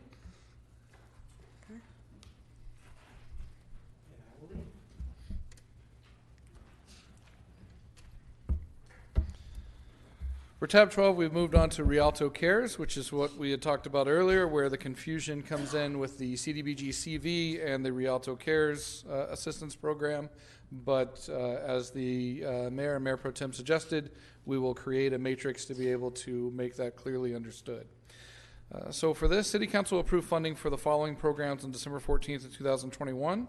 That's our rental and mortgage utilities, small business assistance, burial reimbursement, child care reimbursement, homeless support services, and ambulance support services. Before you is a summary of the applications processed. As you can see, rental mortgage and utilities have received 310 applications, with 204 approved, 70 in review, 36 closed. Small business, 62 received, 42 approved, 8 in review, and 12 closed. And on a note on the closed, if the item is closed and the individuals do get back, if it was closed for that reason, the item is reopened. So it does not remain closed if it was just on hold. I thought we had talked about you were going to go back and revisit with them on the reasons for closure. That is correct. We're going through all of them. Okay. Burial, 2 received, 1 approved, 1 in review. Childcare, 13 received, 9 approved, 3 in review, and 1 closed. Ambulance support service, we just got the document approved. One of the biggest concerns with the ambulance report or the ambulance support service is you're dealing with HIPAA information, personal identifying information. So the attorneys have been able to draw something up so that Avant-Garde can receive that data. It is now going to their legal team to review. Once that is signed, we can turn over all of that information to them to begin to market to those individuals. The amounts expended you see before you, rental mortgage assistance, we are over 50% with $793,346. Small business assistance, $420,000. Burial, $5,000. Child care, $13,500. And ambulance support service, nothing at this point. Typical application process time mirrors what we saw earlier in the presentation from the CDBG CV. And once again, Avant-Garde does have somebody here from 9 to 1, and that is both for the CDBG CV and for the CARES Act processing. Many individuals are entitled to both benefits. It just cannot be for the exact same thing. So you may have somebody that receives some assistance for just as an example, January, February, and March from one program, and then April, May, and June from another program. With that, would you like to go over the applications here?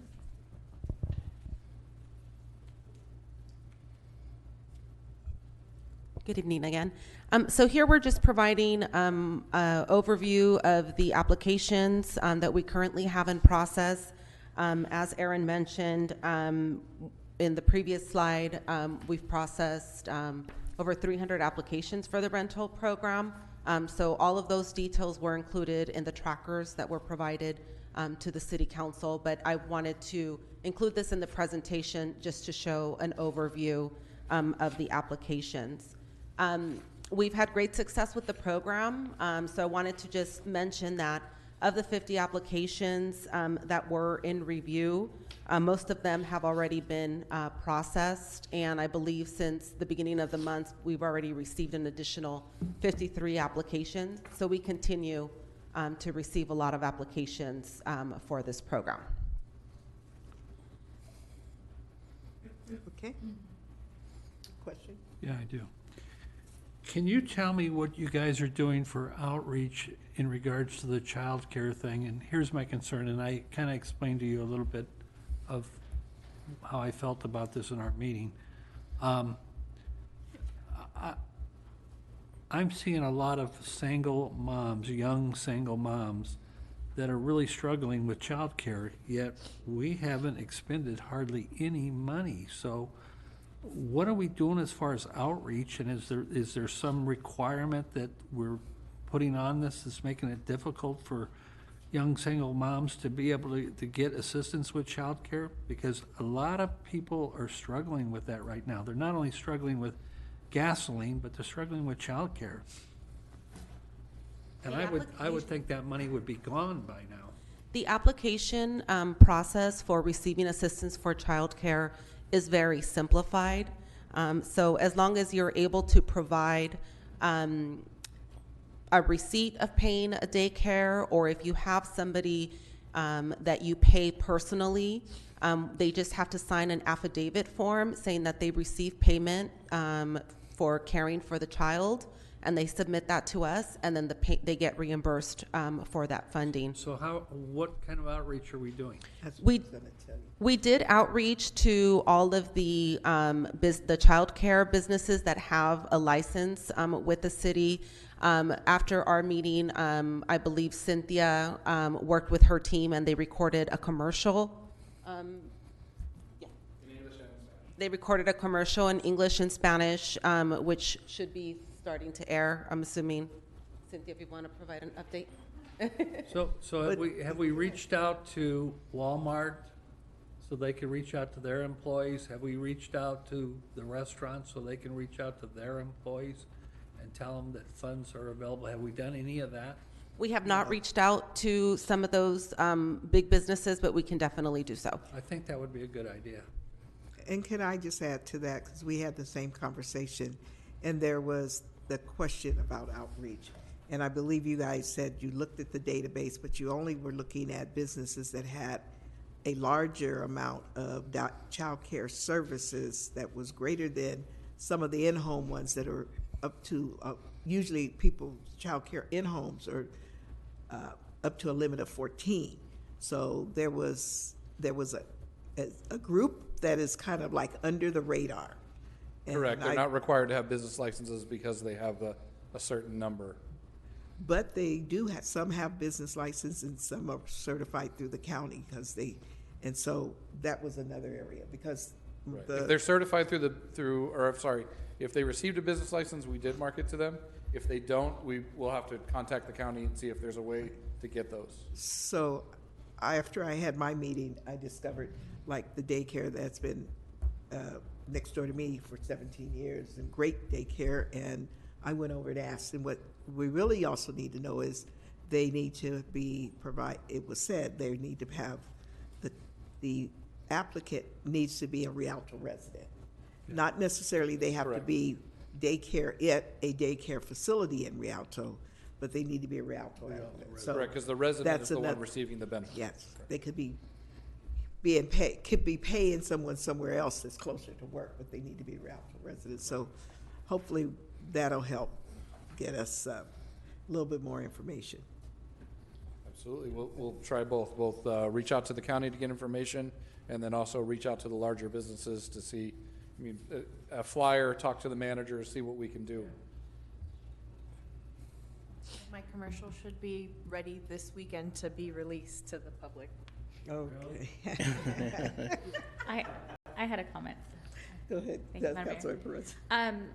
I know that, just from when my kids were in daycare, a handout in the sign out area is a very good place to put them. I know sometimes if you let the daycare centers know, they can mention it to a few folks, but I think having the handout, but because most people are rushing in and out. Set flyers. They sign, they sign their kids in, they sign them out.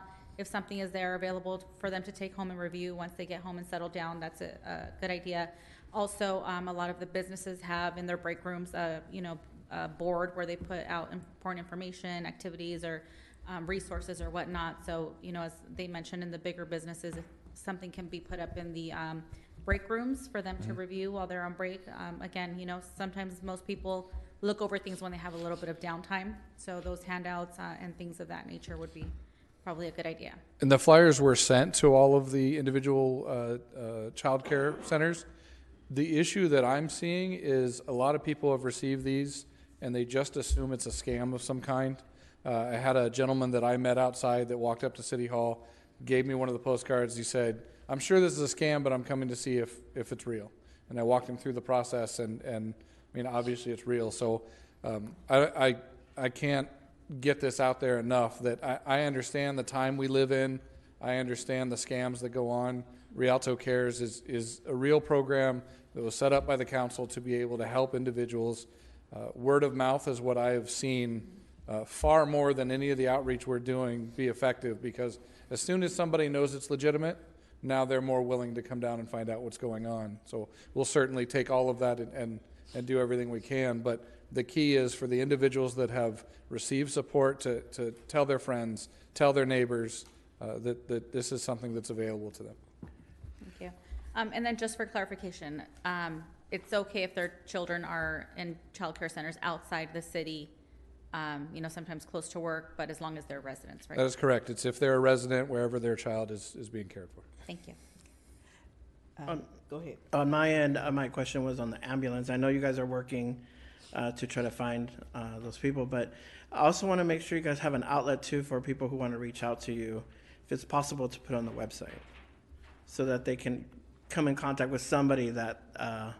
Oh, absolutely. The Rialto Cares phone numbers are on there, and then also anytime from 9 to 1, Monday through Friday, there is somebody there to be able to take applications, or they can email. But is it possible to have it on the website? Because I know the ambulance was never part of the website information. It was something that you guys were going to reach out to, but I think there should be an opportunity for someone who just has these bills they're trying to work out, try to find you as well. We'll get on that quickly and make sure it's done, Councilman. Okay. Well, I want to let you finish, but I do want to also say one other thing we discussed in our briefing was the fact that we also budgeted $200,000 for burials, and we'd only had one. And I think the comment was we kind of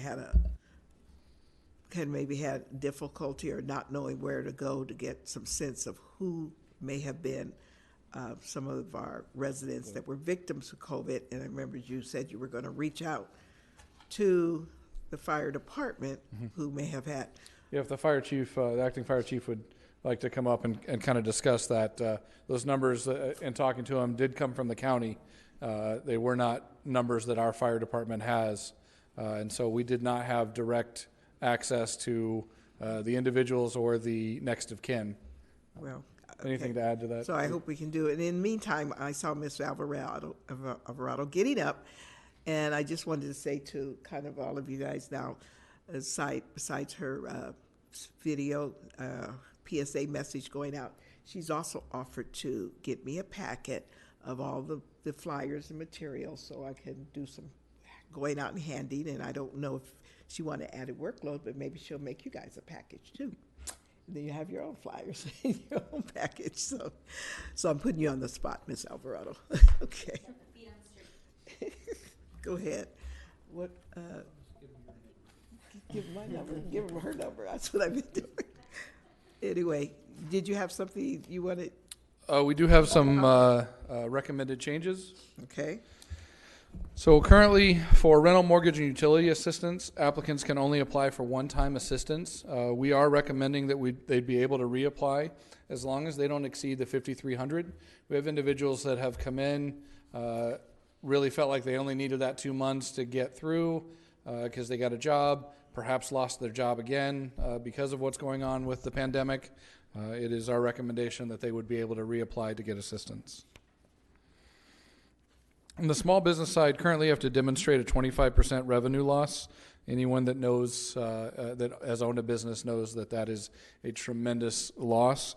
No one's in business unless you're a nonprofit to not have an income coming in, so we're recommending demonstrating a revenue loss in 2020.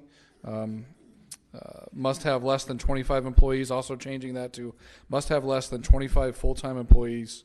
Part-time employees are exempt from the count. And business must have been operational for at least 6 months is recommended changing to business must have been open in Rialto for at least 6 months during the period of March 2020 to March 22. And that's in part closing a loophole that was there where a business could say, we've been in business for 2 years, we just never got a business license, so they'd go in and get that business license. And then additionally, 1099s would not be eligible for assistance.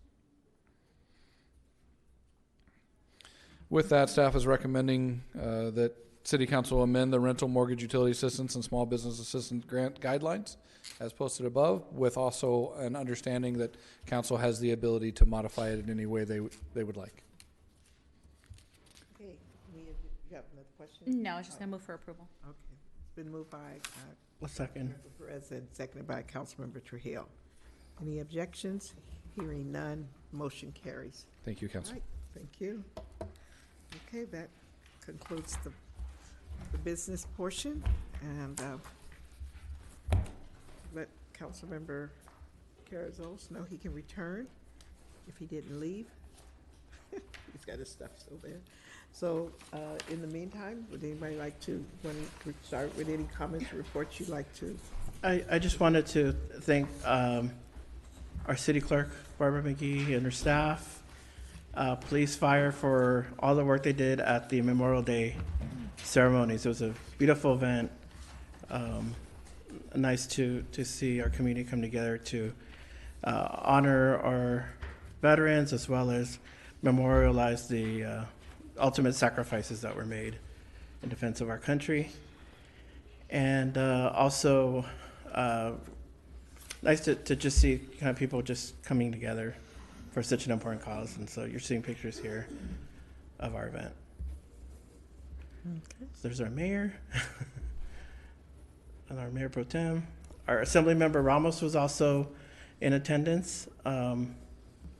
So our supervisor Joe Baca Jr. and others. So also today's Flag Day. Mm-hmm. A lot of the part of the ceremony for the Memorial Day was also recognizing our flag. So I wanted to give my colleagues and everyone here an American flag for Flag Day, which is being observed today. So I know that was already mentioned. Yes. And then lastly, I wanted to Thank you. adjourn today on behalf of my mother who passed away. Yes. My namesake, Rafaela Trujillo. I'm very unique. I'm named after my parents. They met at a party, and it was Rafael and Rafaela. And it wasn't their first child that they named Rafael. It had to be the fourth child. So I'm honored to be, a namesake to both of my parents. And it's very unusual to have something like that, but it's an honor. And so, my mom did pass away at the age of 78.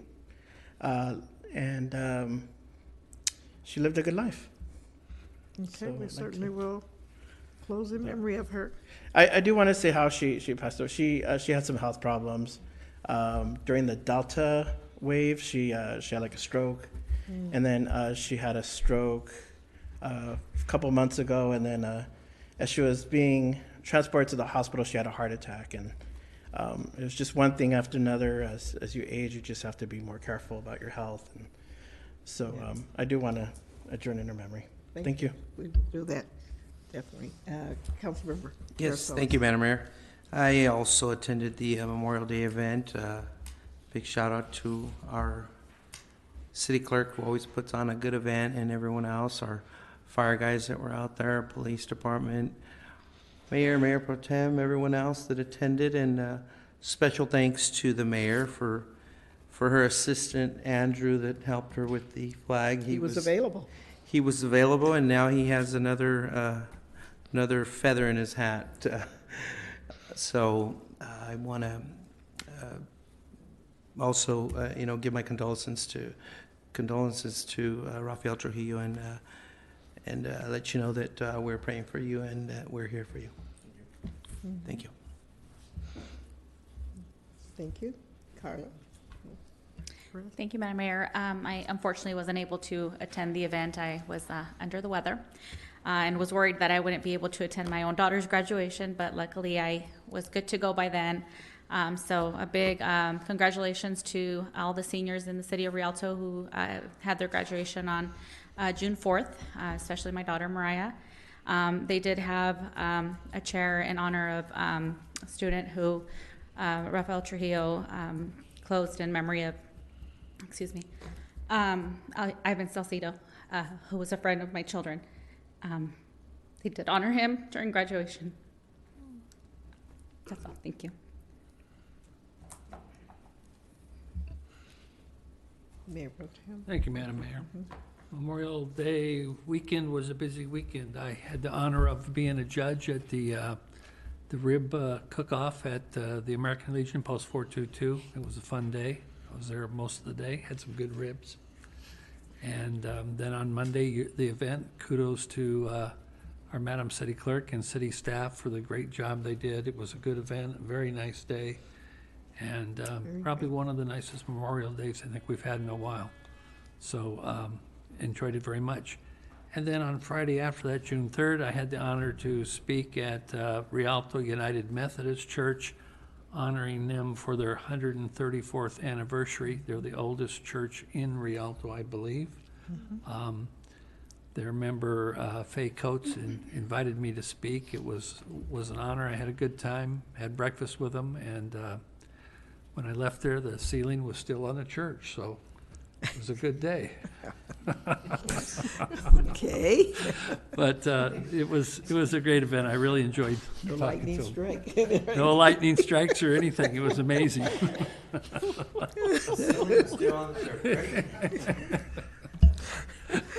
It was absolutely amazing. You guys should have been there. I'm sorry I missed it. I did enjoy it, so it was a good week. God, I'm glad overall, you, so. and I'm glad you were able to do that. I really appreciate it. It was a nice invitation. They said they were tired of hearing from city managers speak, and they wanted to hear from an unelected, so the mayor wasn't available. I took the spot. Well, thank you. It was good. And I want to thank Faye Coates for inviting me. Faye is our songstress, official city songstress, and she did a great job also at Memorial Day. So thank everybody There she who was is. there. Nice picture of her. There she is. All right. She's a sweetheart. Well, great, and thank you. And I mean, I will just echo all that all of my colleagues have said. And I know, Carla, you were still under the weather, so you weren't able to be a part of it. But the Memorial Day event was great, and it was just wonderful to be able to spend the time actually out with a number of the citizens, the residents, and just enjoying it. There's always some wonderful added touches. I ran into the lady that was helping, I guess, from either the Girl Scouts or whatever. The piece where I thought was really a nice piece was, and I thought it was kind of comical that we hadn't coordinated the songs when you sang all the very military songs, and they were over opening up the flags. But it was so fun to watch which flag they might open along with the song.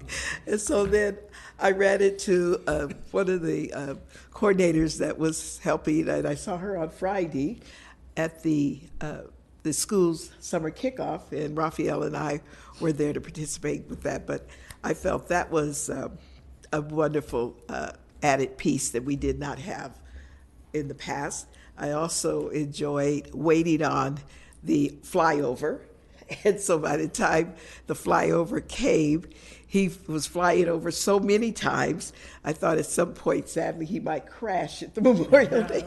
And I remember commenting to someone that I knew by then Mrs. City Clerk McGee was a bit irritated that he wasn't on time. And so I told everyone, oh no, she's getting her money's worth, because he must have flew over half a dozen. A couple more flyovers because he was late.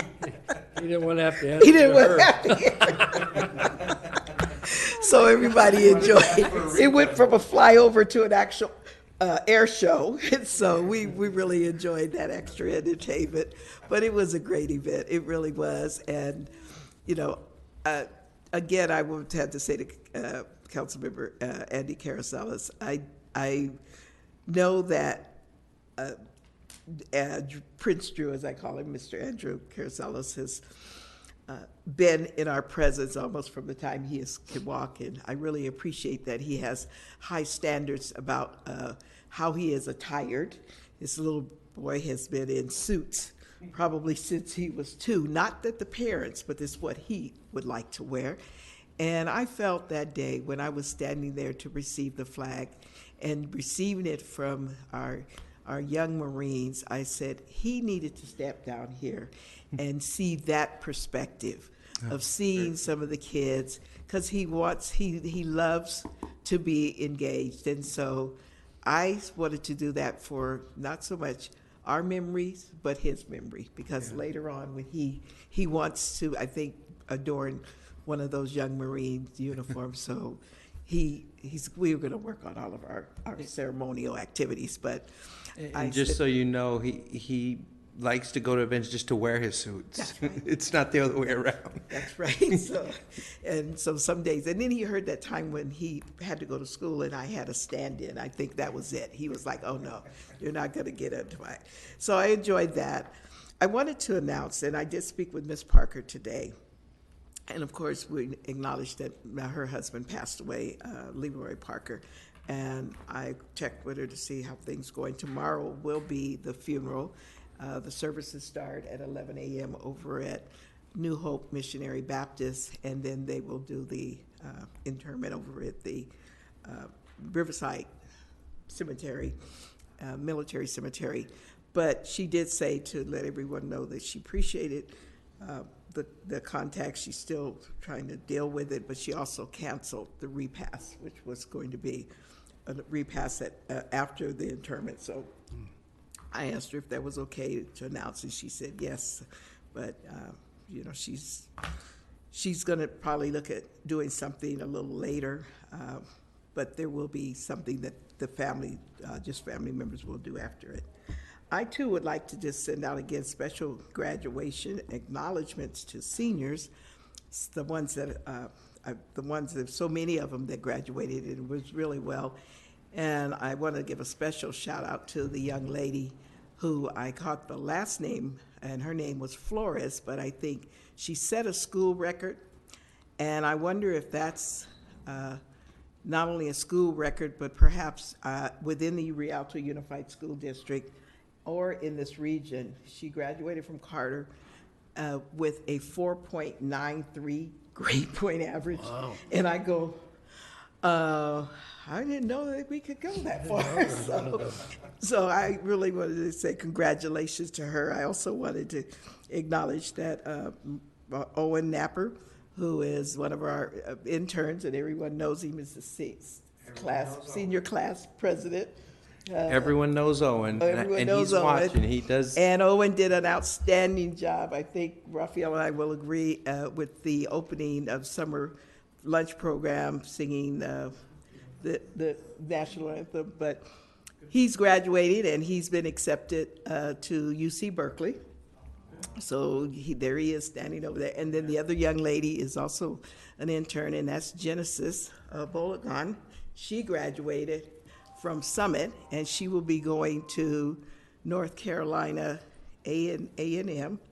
And then also acknowledging, again, I think I may have mentioned, but in the moving of Cope Middle School, Azon, who I've known from birth, Azon Gonzalez Rice, he was one of the they had 4 valedictorians, and he was one of the valedictorians, and of course, ended up on the principal's honors list and things. So our kids are definitely, moving along and doing well. And a great shout out to Fawcett for the summer lunch program. I did notice it was a little big turnout, great, but as I mentioned to our community service director and to the city manager, the weather was extremely warm, and it was very odd to see so many children out having fun, but nobody was on the playground equipment. And I think it was because even though it's coated, it was still rather hot and kind of hard to do. So I would hope that there's still some improvements or modifications that we should make to our outdoor recreational equipment. Possibly putting misters would be great, but even if we could put those kind of shadings, flags over them, over the net shelter to shade it, it might really help, because we're in for hot summers, and so that's it. It was wonderful activity. I would definitely like to ask everybody tomorrow, please come out from 10 to 2. We will be out in Farmers Market along with Men's Health Awareness Day. I want to thank all of the teams and departments that will be out there with us.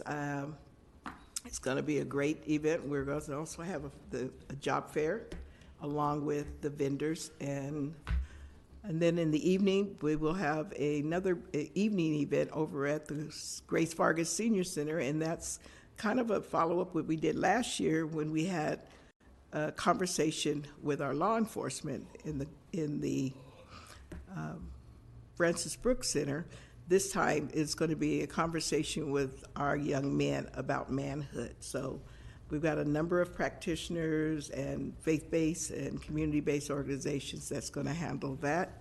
And I certainly, again, would hope that anybody and everybody who can will come out and be a part of it. So other than that, Councilmember Caracellis mentioned to me about he doesn't quite know how I managed to go up and down Pepper Avenue. I wonder how I can go up and down Pepper Avenue. I had a conversation yesterday with, I think, our city manager about the traffic and the situations, but I've been encouraged or told to me by you that apparently San Bernardino has a project that they are getting ready to do a major paving on Pepper Avenue. The only thing I would ask is that someone look at that. I believe there is a chamber. I can't call it what it's like, a big water chamber that's under the number 2 northbound lane on Pepper and Foothill in the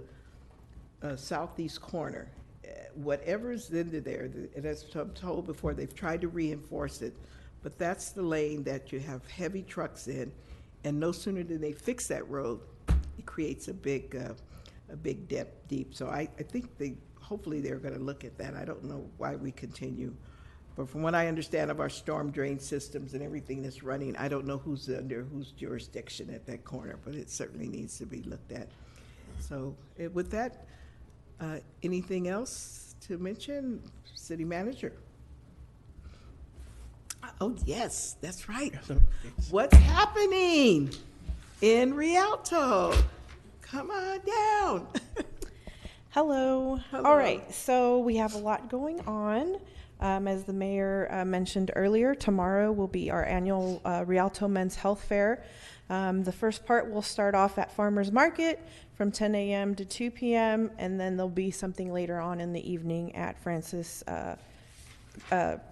Grace Vargas Senior Center, sorry, confusing my buildings. The blood drive will be at the Rialto Men's Health tomorrow as well. They will start at 9 a.m. and go to 2. For appointments, you can call 1-800-879-4484. On Friday, we have Movies in the Park at Joe Sampson. We'll be showing Mitchell's Against the Machines. Fun starts at 7, movies start at 8. And then the following Friday, June 24th, we'll be showing Spider-Man No Way Home at Margaret Todd Park.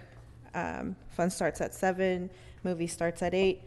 Summer camp is going on right now. We still have some room for some kiddos to participate. They are all having a good time. I get to check in with them several times a day when they come and do their potty breaks next to my office. And I get to hear them laughing and cheering. I did bring them my big slip and slide from my house since I can't use it. So they're getting good use out of it. 4th of July celebration is coming up. It'll be at Jerry Eves. The event will be from 5:30 to 9:30. We will have live band. Smooth Groove will be playing. Vendors, activities, and games. Fireworks, of course. Our pre-sale bundle is $25 prior to the event, and then the day of, the bundle goes up to $30. July is National Parks and Recreation Month, and we will be preparing some fun themed weeks through the month of July to share with our community out at parks, farmers market. We'll kick off the programming at our movie in the park, and then we'll end it at farmers market's birthday. So we'll have lots of things going on, and hopefully get some great social media shots to share with the community. Thank you. Thank you. And again, as we close, I just want to say condolences to you and the loss of your mom. I really like that her namesake, Rafaela Trujillo. And so we will close in memory of Mrs. Rafaela Trujillo.